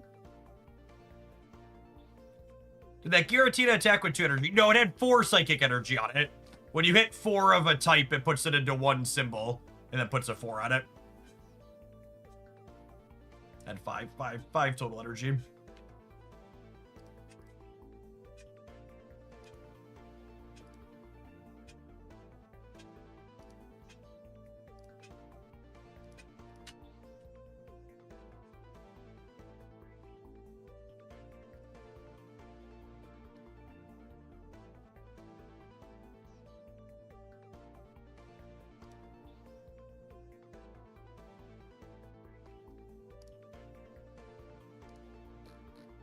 I think my favorite unban requests are the ones where people write me 2 paragraphs worth of text and then close out with, I really don't want to be unbanned here anyways.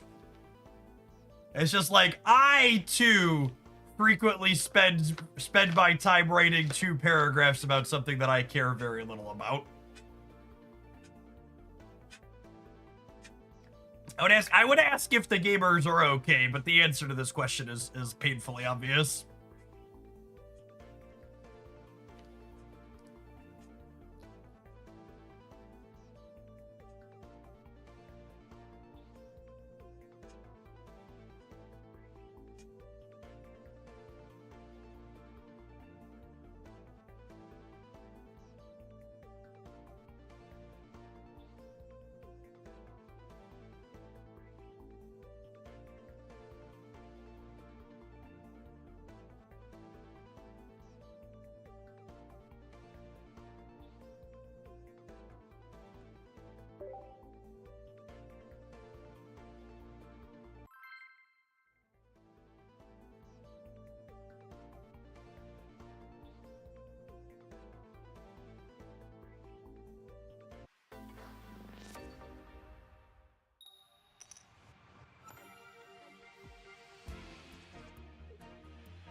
We're going first, but we have the top into the full Gallade, which is nice.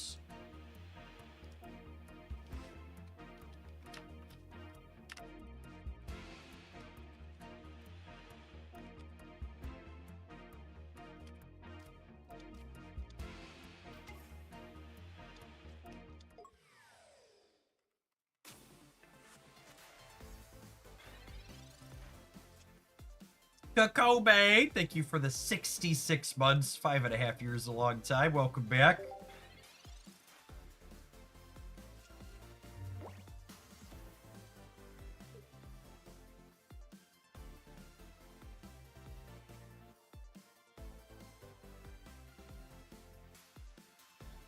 does Gallade light up into the Guzzle? Guzzle has 4 energy, so it's a 150 point hit. Not terrible, but not amazing either.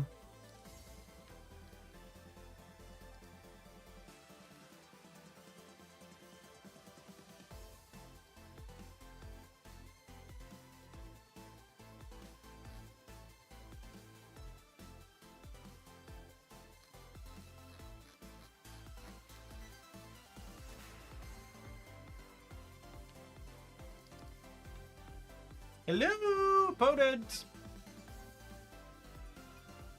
Is Guzz weak to fighting or grass? I'm pretty sure it's grass.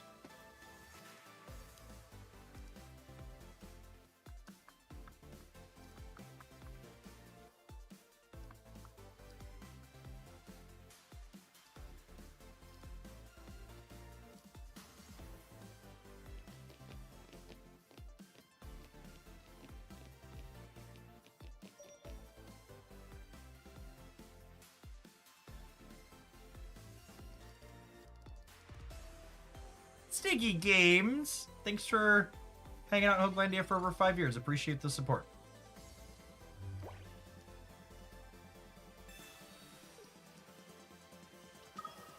Might be a freebie.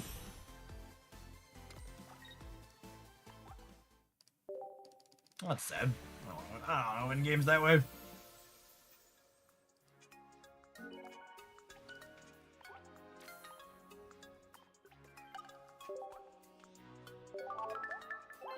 Thanks for the free MMR, I guess.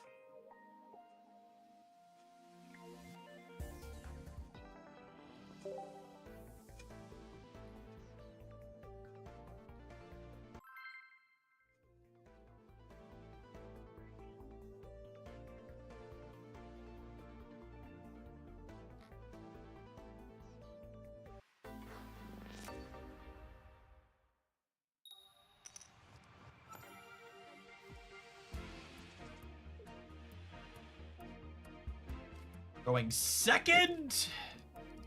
I have most of my bits here. Garchomp.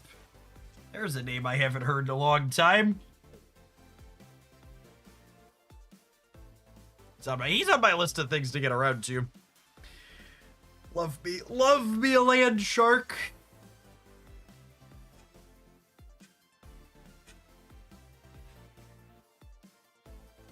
If they have their candy, it means we have a very tight window to find Gallade. Otherwise, he gets tagged by a couple. Ooh, the Skull Fossil into the Hitmontop. Skull Fossil into Hitmontop implies that they have their candy for Rampardos right away, yeah? Alright, I guess they could just discard it, too.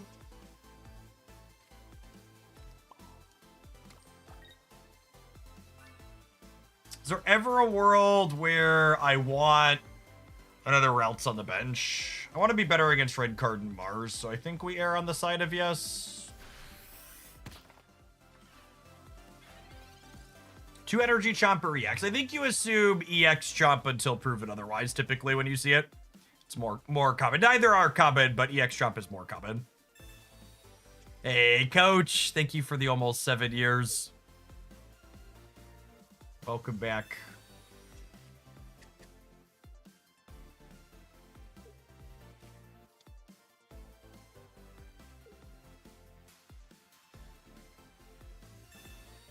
Okay, here's a piece of candy. There's the Rampardos.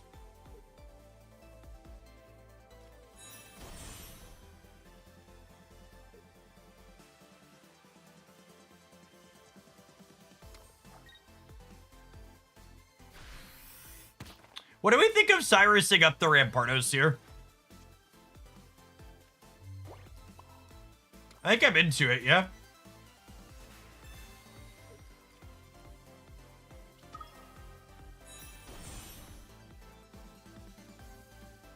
What does that back and forth look like?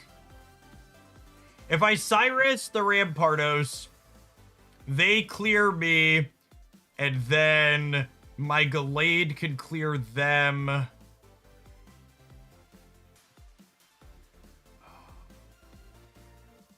then how much damage is on the what's it called? the Garchomp. I might put a Hitmonlee in the middle.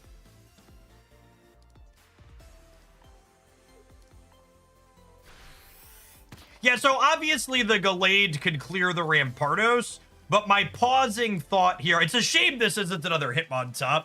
If this was Hitmontop, I'd be able to trade them evenly. The problem here is if I put Gallade up and clear this, this is going to get bursted into this, and this only has 40 damage marked on it.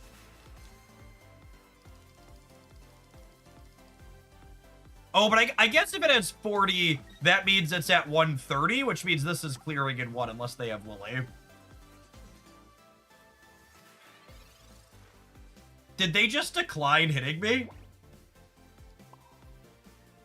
I'm no expert, but that seems really good for me.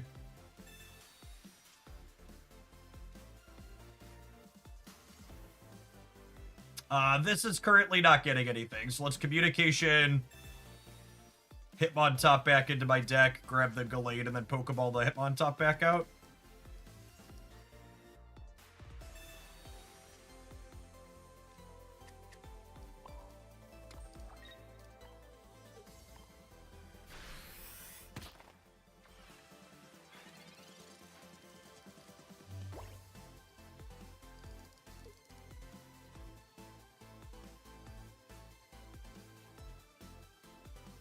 They could also just be letting these two die and then evoing in or rare candying into this one. They're retreating. Interesting.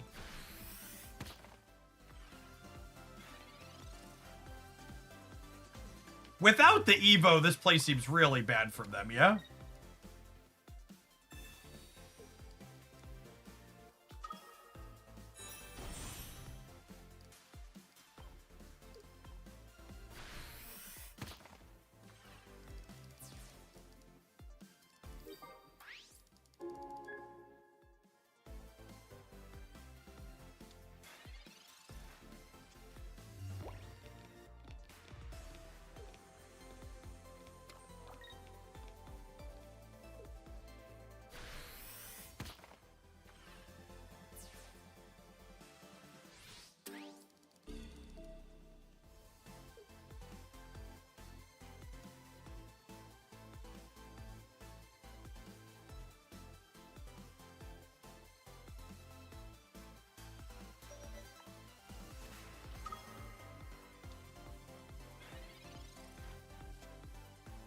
Lily's a concern.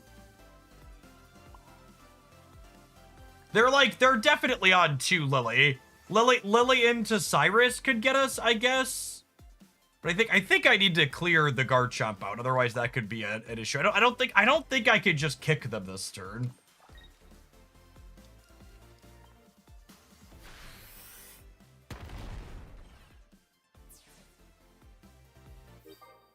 They have their first point here is the problem.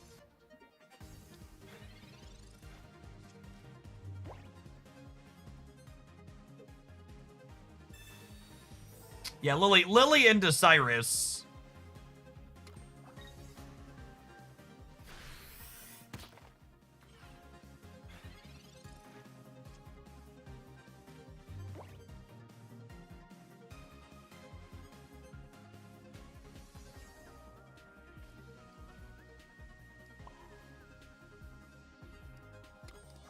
Oh, I guess they're only tying, right? Because I'm dealing 90 to them.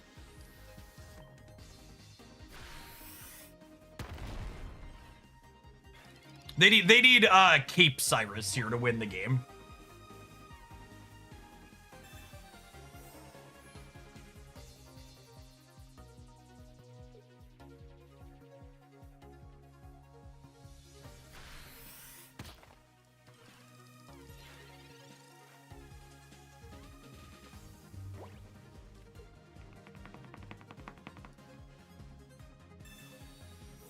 Okay, and now the best they can do is draw.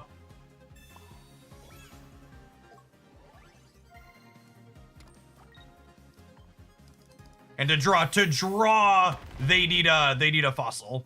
Switch to Hitmontop. If I switch to Hitmontop, I could lose the game to Cyrus.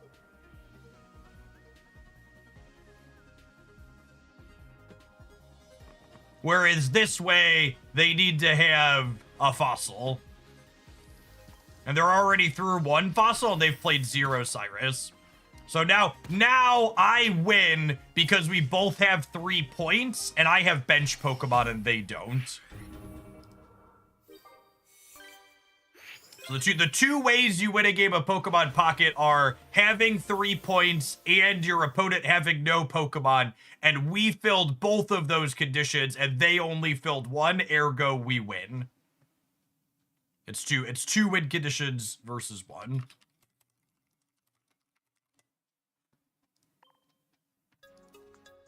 If I would have retreated to Hitmontop there, I would have lost the game to Osiris.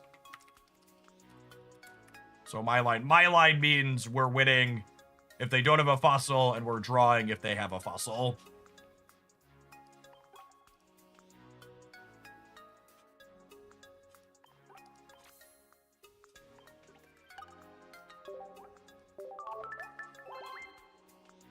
I don't think that was a I don't think that counts as a technicality. It's just understanding the basic game rules.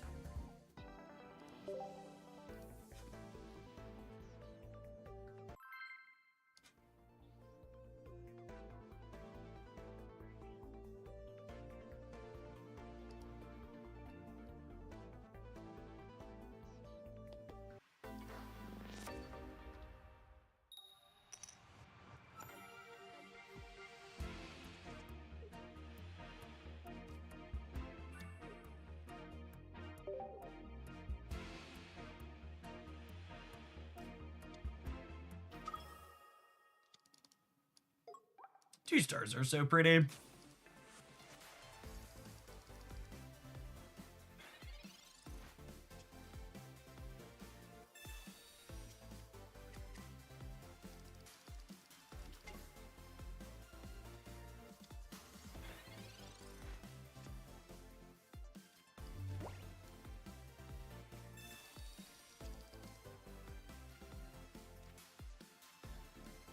All right, 66% to be happy with this one. Nice, very nice.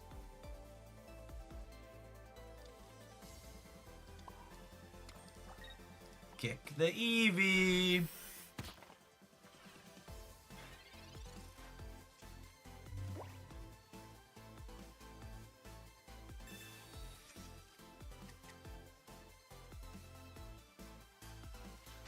Careful, Jeff, or you may feel the urge to wail for cosmetics again. Pokemon Pocket has the singular most expensive cosmetics of any game I have ever played. And it's probably one of the only games I regret spending money chasing cosmetics in lifetime.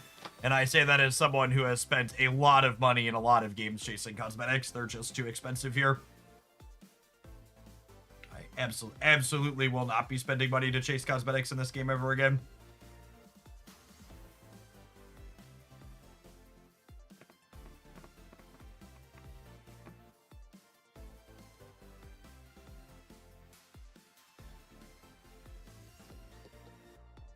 How much is it? If you don't open them organically, it costs you over 200 USD to get a specific cosmetic 2-star. And if you don't open them organically, it costs about 400 USD to get a crown rare.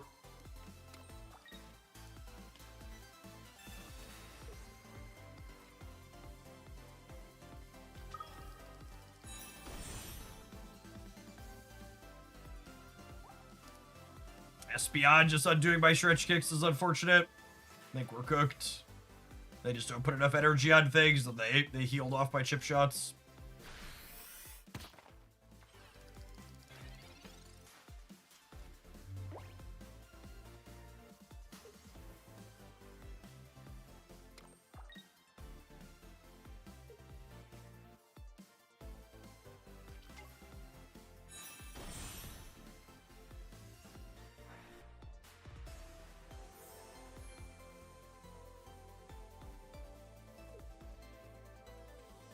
Yeah, and I say this as someone who's enjoying Pokemon Pocket's current gameplay, and it's not going to be the reason I stop, because all the economies in these games are genuinely varying, or generally varying degrees of medium.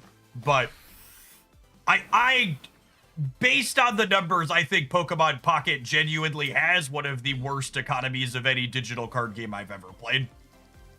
Both from a cosmetics perspective and from a trying to get specific things that you want. It just has so much variance in its economy. It's very possible to spend money and not get what you want, even spending a lot of money and not get what you want.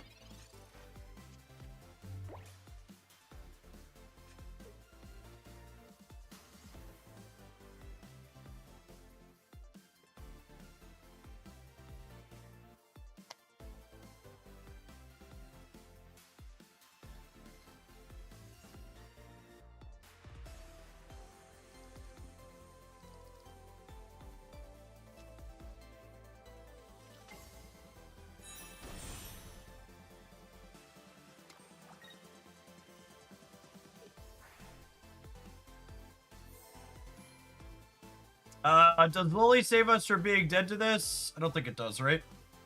It's gonna deal 120 next turn. I'm taking 100. Dead to EV bag.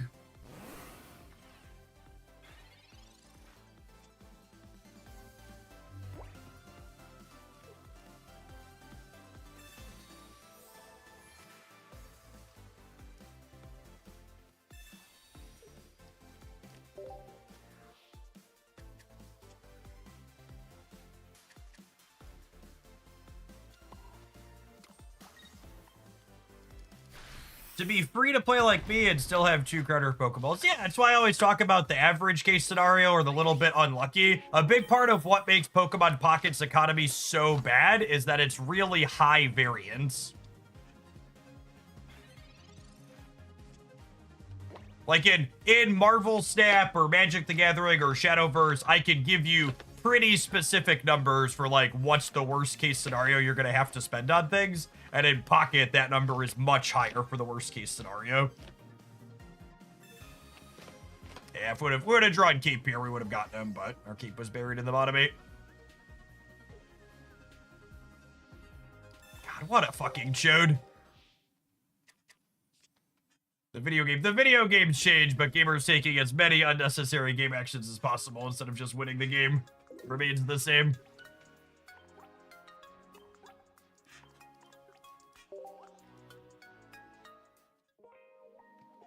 Is there any playable Kingdra deck? There is not. That card is very bad.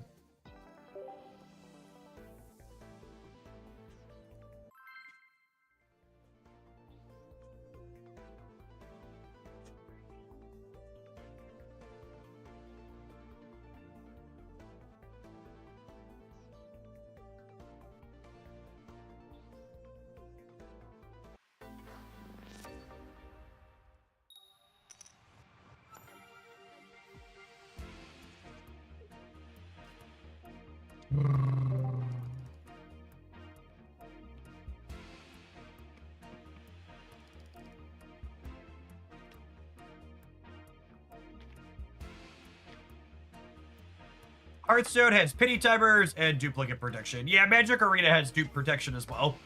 You just can't open more than a playset of a card until you have everything. The Psychic Eevee matchup seems real bad for this deck. That doesn't strike me as something that's particularly fixable.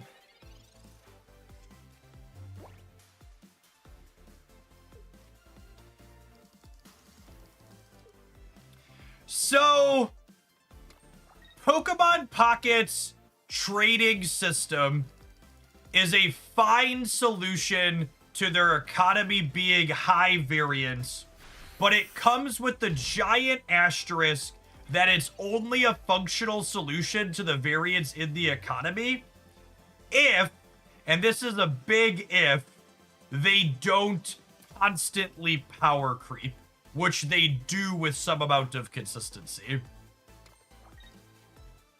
Is the issue. So, like, in order to be like, okay, I can trade to get the cards I missed and have that be fine, it has to mean I need to always be able to play a deck that's competitive with cards from just the previous seasons. And to their credit, one of the reasons why this current booster expansion I think is so good is because it meets that requirement. There's a lot of good older stuff to explore. However, that's not always the case in Pokemon Pocket's brief history, right? Like, we've had a couple of sets where it's just like, man, the power creep hit hard and you have to have the new cards to keep up.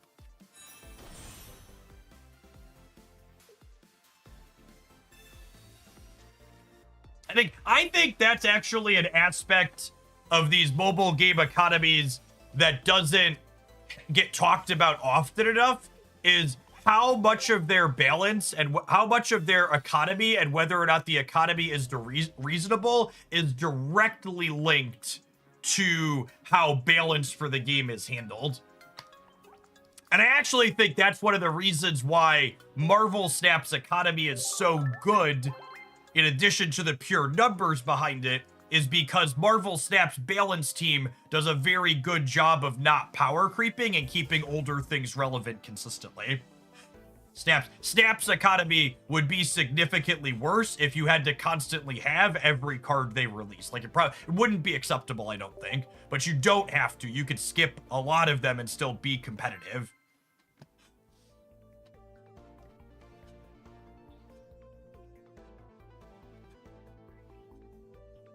Those two bits are very, very intertwined.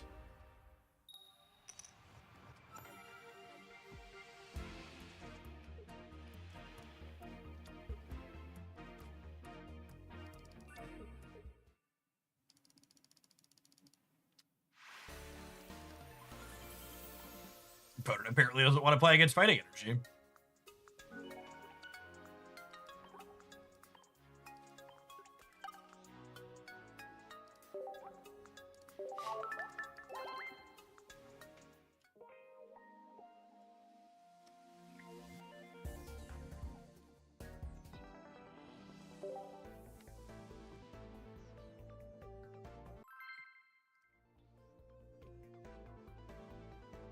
Hey, Tukitsusen, thank you for the almost 3.5 years. Appreciate the 40 months. Welcome back.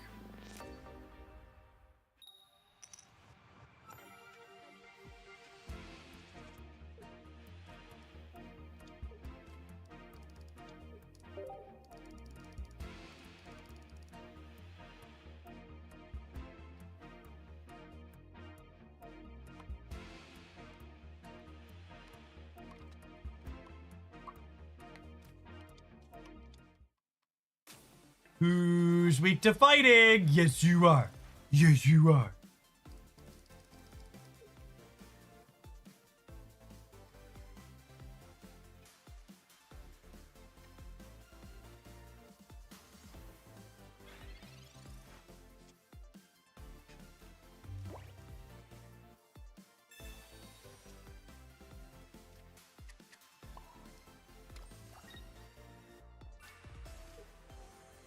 I'd show on this research for now just to make their hand disruption markedly worse. I don't need to evolve this for 2 turns anyways.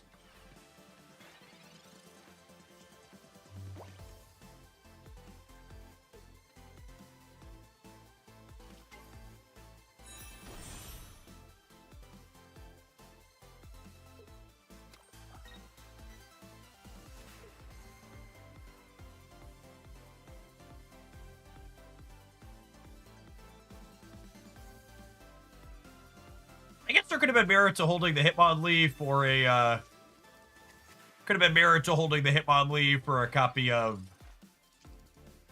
Communication we're playing.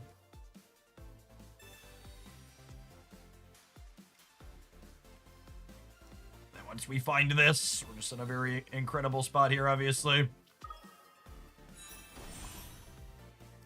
First energy advantage, really big deal here in this game, obviously.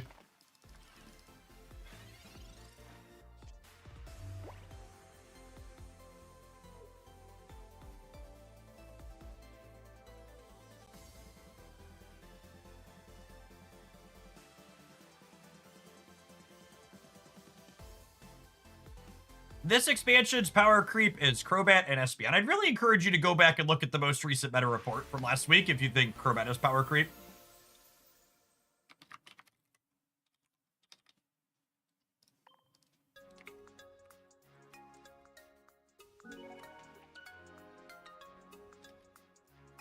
I also don't think Espeon is remotely power creep. I think the reason why so many people didn't understand Espeon was going to be good is it's a card that's good because of a consistency factor, not remotely a power creep factor. And again, I think this current expansion is good, and I'm having a lot of fun with it because there wasn't overt power creep inside of it.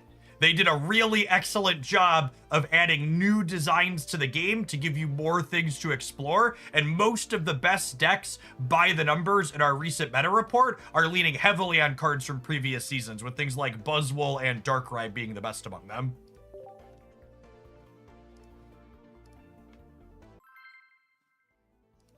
I would say the 3 best decks in Pocket right now are Darkrai, Giratina, Espeon, Sylveon, and Buzzwole, which is a pretty good spread. I'd say the things that are underneath those have a wide range of stuff that you can play that feel competitive with.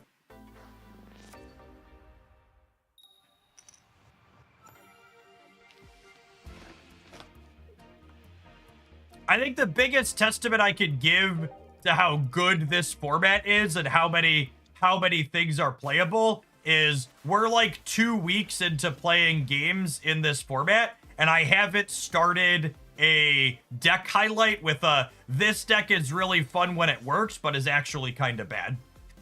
Which is a way to say I've had a lot of deck lists that I've highlighted where I'm like, yeah, this feels pretty competitive and fine.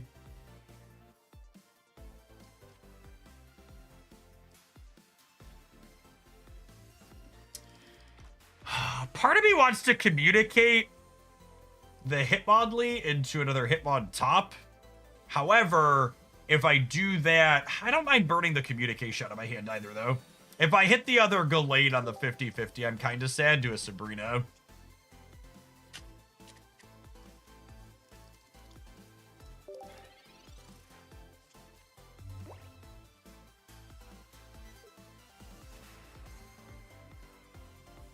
What is power creep? So power creep is introducing playable cards simply by making their numbers bigger than the other alternative options that you could be playing.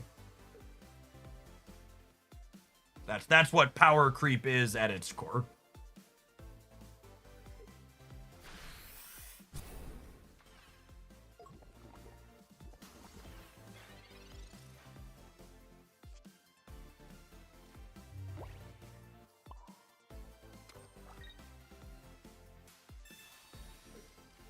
Just gonna play this so we don't get Marzarin carded out of it.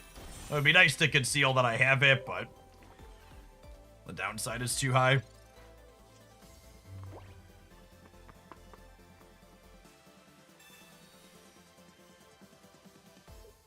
They did take my Lily away, so if they have a Lily, we're going to be behind here. We're dealing 110 per crack, and they have 250 HP.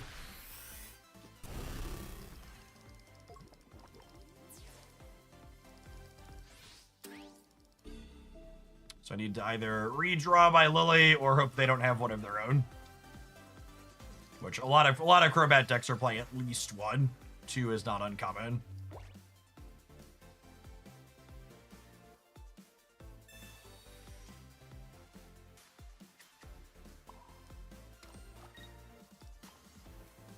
We have for 110 because of weakness.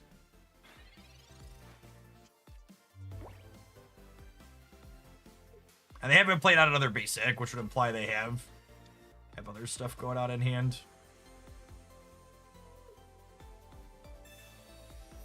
Yeah.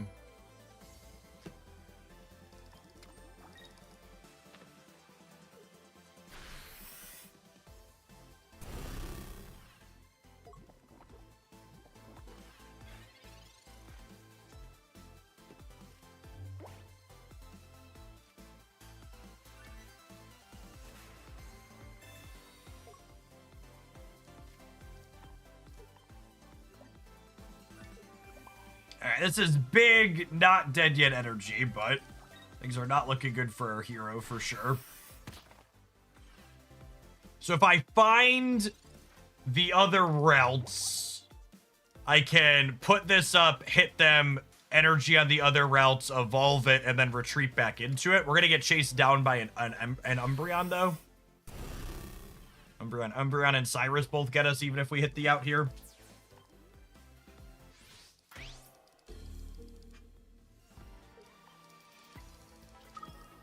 I need the routes this turn, though. 2 draws at it.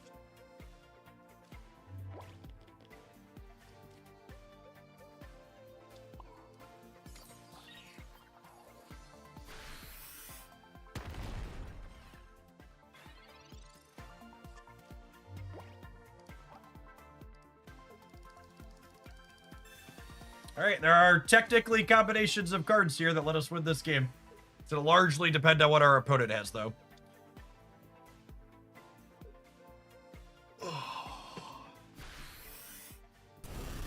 So Hitmontop finishes.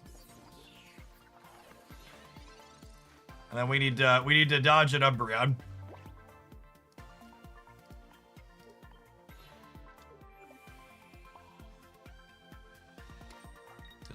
Weakness here lets us clear.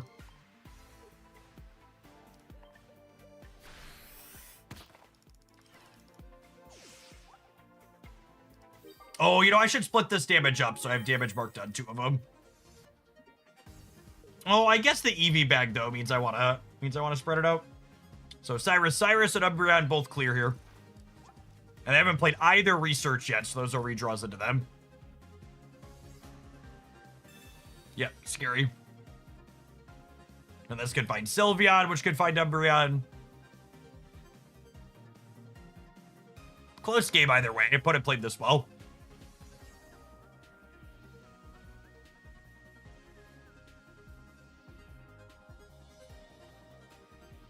Long pause. Did they miss?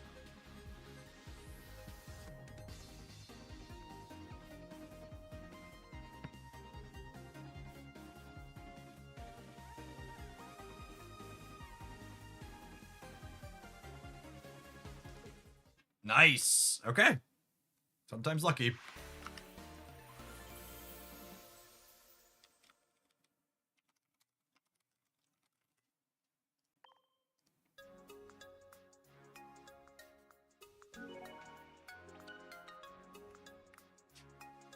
Any thoughts on Probo Mankey with the Zubats and babies running around? That sounds kind of fun. I'm gonna put that on my list of things to try here at some point. All right, we're on a 3-win streak. I think we're gonna keep playing this deck at least until our streak breaks. I need to take a pause for the cause to let some adverts roll. And I think I'm gonna go upstairs and grab my lunch since it's 12:30 here in the cornfields. I'll throw the deck list up on the screen while we do that. If you're watching on YouTube, smash the like button. BRB gamers.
Missed the Mankey Fossils deck for a few seasons ago. Yeah, that's probably a decent place to start.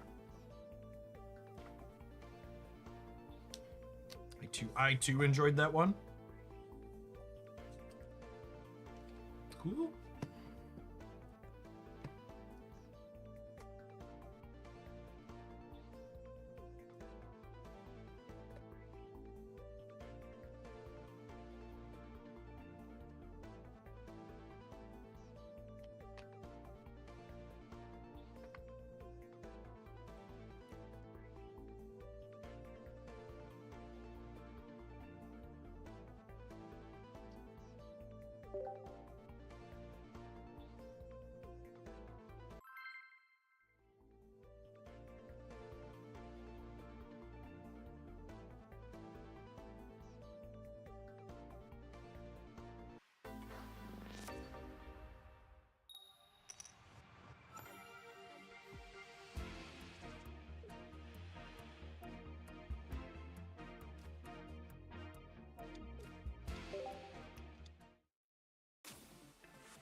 Didn't find the Gallade we were looking for, but XP at least lets us kick the back line.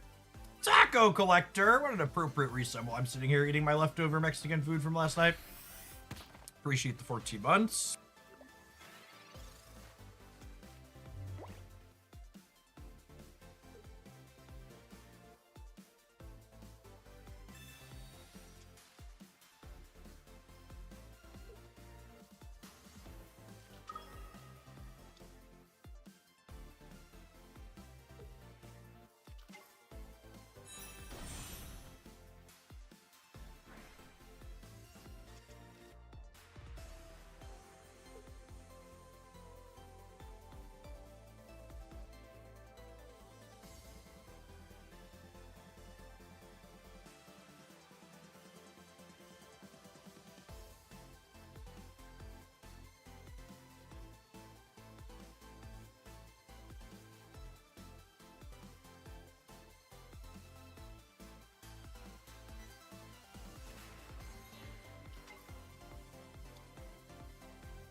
It's an interesting pivot. Do you think they're playing Dawn?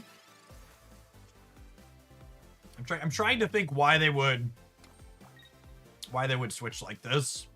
Dawn is the only thing that comes to mind.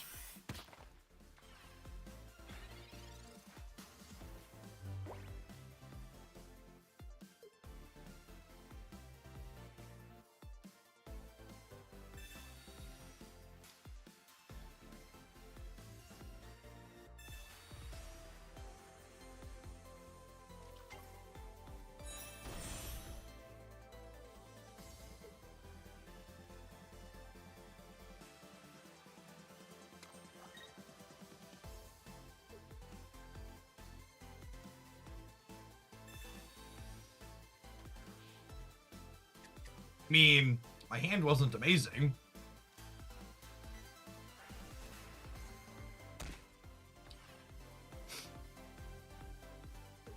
Can we draw a Gallade?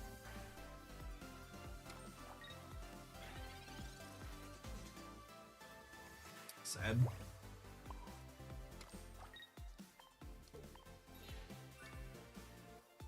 Let's go spread my lovely kicks out here.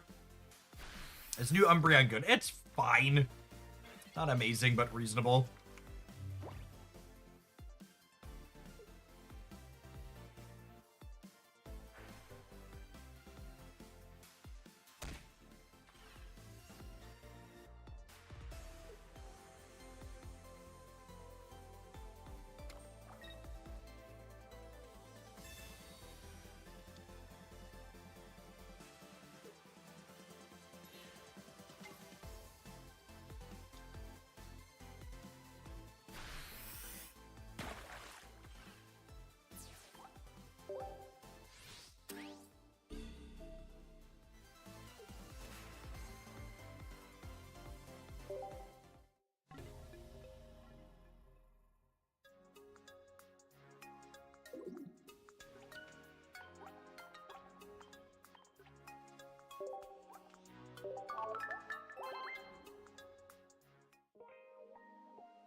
You played with Shuckle. I'd be surprised if Shuckle is competitive.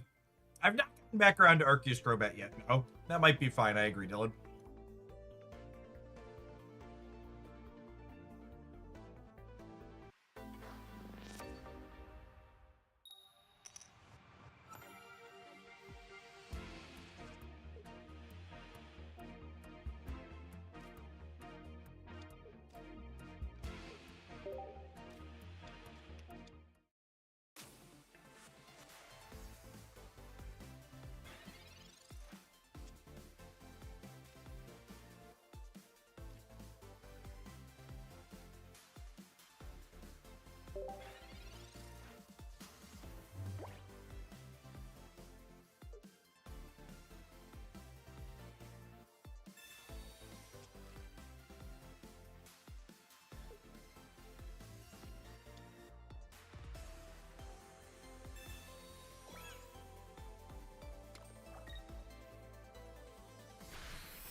I didn't research last turn because I wasn't going to be able to use most of the cards I drew anyways. I didn't want to get them taken out of my hand.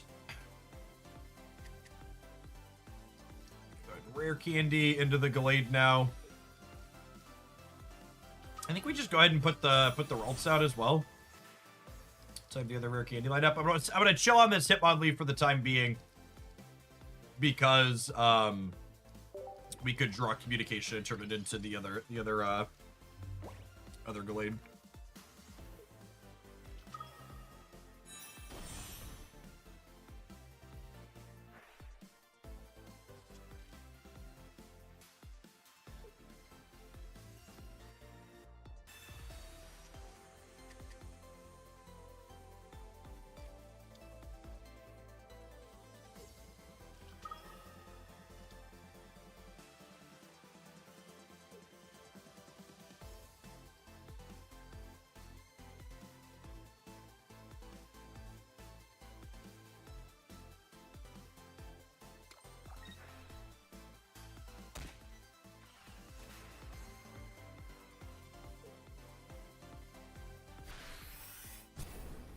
What are your thoughts on the item your opponent is using? I think most of the hand attack items in this game are bait.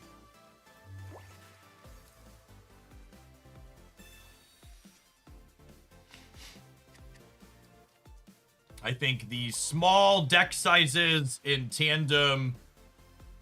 I think the small deck sizes just mean it's incredibly likely that your opponent's going to redraw whatever thing you temporarily take away from them. And I'd rather play cards that have higher impacts, more guaranteed, like Cyrus. Or Sabrina, or Red, or Lily, or any of the other good utility cards you could play instead.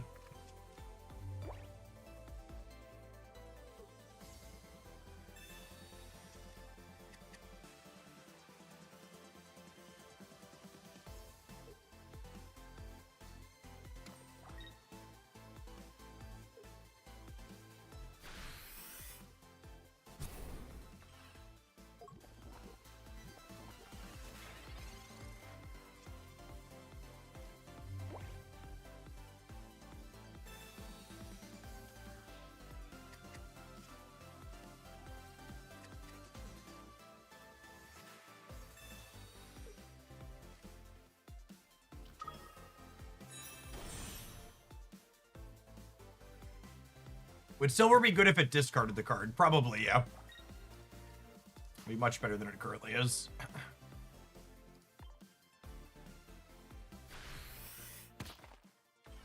Weird play since Crobat only needs 1 energy. They just don't want to put too much on Darkrai because of Gallade. They don't have to.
we just do this? And then obviously we're dying to poison. We're going to die to the Darkrai chip shot anyways. And then this leaves us in a spot where either of our 2 copies of Cyrus are just lethal, right?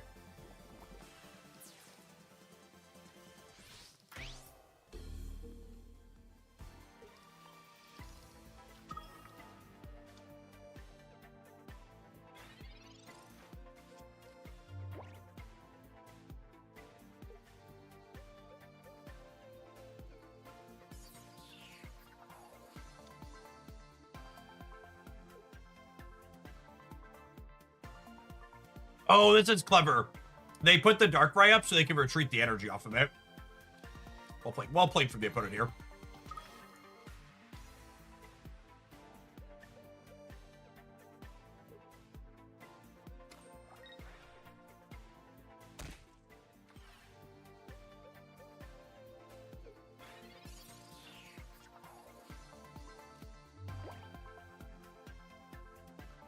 That's fine. I think Cyrus is still ultimately lethal here, right?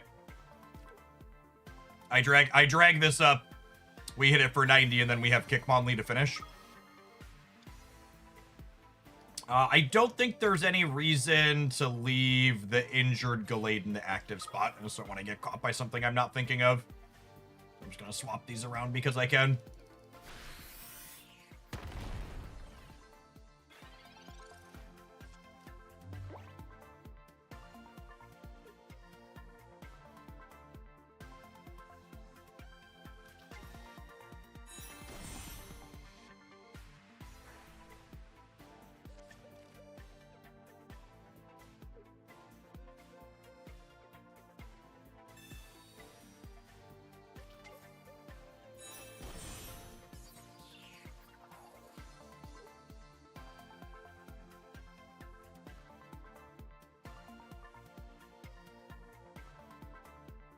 I need a Pokemon Center lady here, right? Which that is not, or like double potion or potion plus cape. As again, Hitmontop is just waiting here to finish.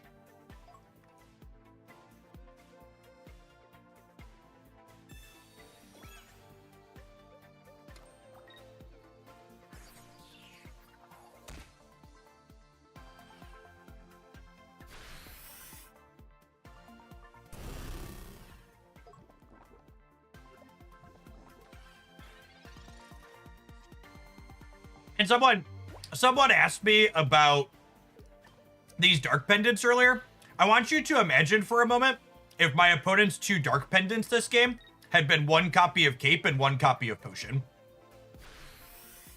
Or if either had been a copy of Pokemon Center Lady, right? They probably could win this. And instead, they just had 2 cards that like ultimately didn't really matter or do anything, and then we cleaned them out.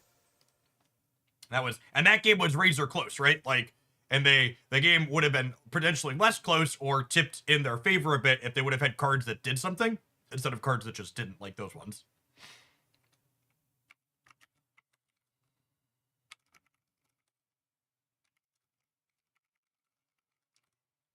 Another solid game. This game generated really good games of Pokemon Pocket.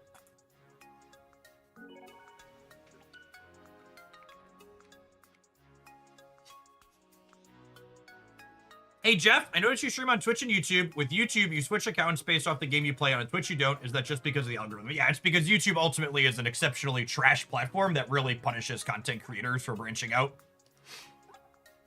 The base TLDR for understanding the only reason for you to kind of do 2 games on the same channel on YouTube is if you eventually plan to bail out of one of them. Because basically how the YouTube algorithm works is if people aren't consistently clicking on most things that you do, you get punished on YouTube. So like, for example, let's say I was uploading Marvel Snap and Pokemon Pocket content to the same YouTube channel, and half of my viewers, or say 40% only clicked on Pokemon and 40% only clicked on Snap, and then 20% clicked on both. Well, every time YouTube would serve a Snap video to the 40% that only clicks on Pokemon, or a Pokemon video to the 40% that only clicks on Snap, it makes that content perform worse, because one of the measurements that YouTube does is, for whether or not it's going to promote a video, is how much do people who regularly watch this content click on it. So that's why you'll see most bigger creators or mid-sized creators like myself, however one you classify me, if you're planning to consistently do content for more than one game, you silo those games on YouTube, so that way people who only care about that game will consistently click on the things that you're uploading. And then whereas Twitch, one of the reasons, a really common complaint in the creator space is that Twitch doesn't have any discoverability, but the reason why discoverability on Twitch is kind of mediocre is because there isn't an algorithm powering suggestions on Twitch. When people come to Twitch to watch content, they typically do one of two things. They either look at their list of people they're following and click on someone that they already follow to watch, or they open a game category and then they click on someone towards the top of that game category. It's a much more organic experience. It's not an algorithm-fied social media website for the most part.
So Lucario hits for 60. So without a cape, I think we just power up the Gallade here. Is the game plan.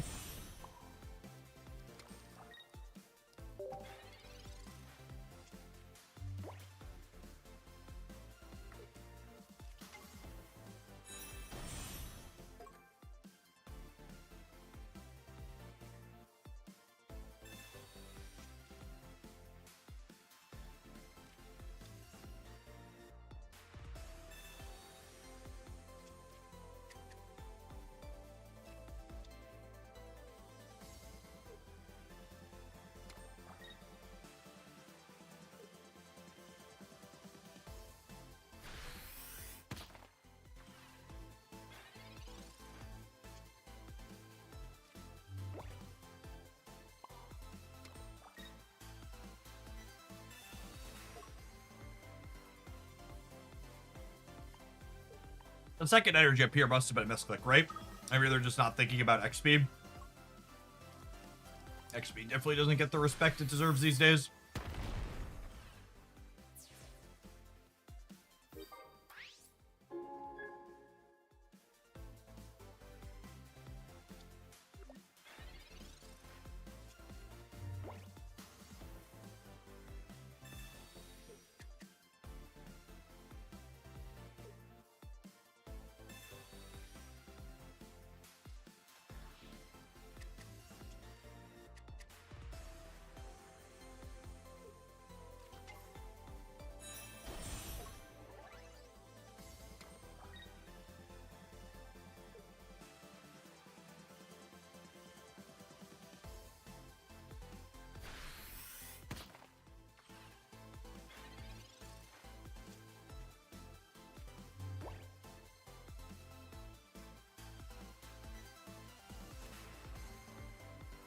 What do we think of Lily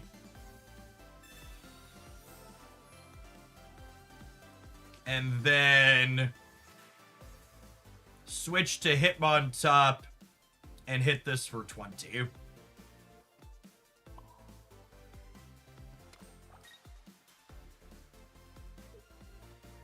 I think I'm into it.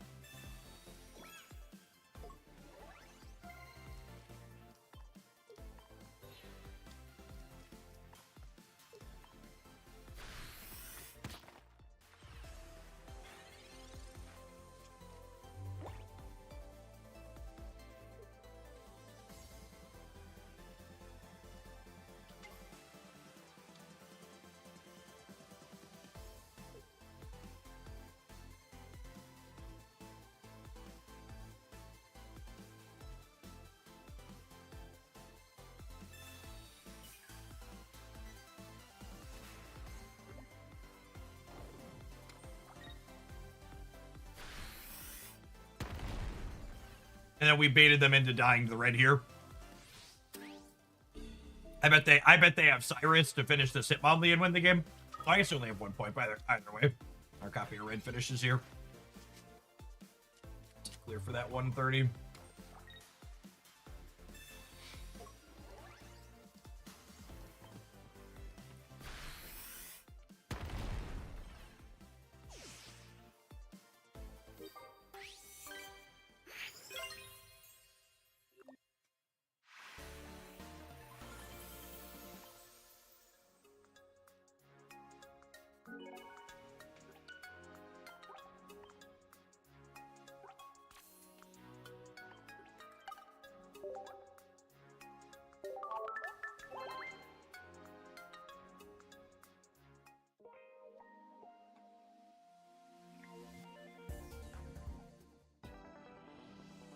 Is this a card from this newest expansion? It is, yeah.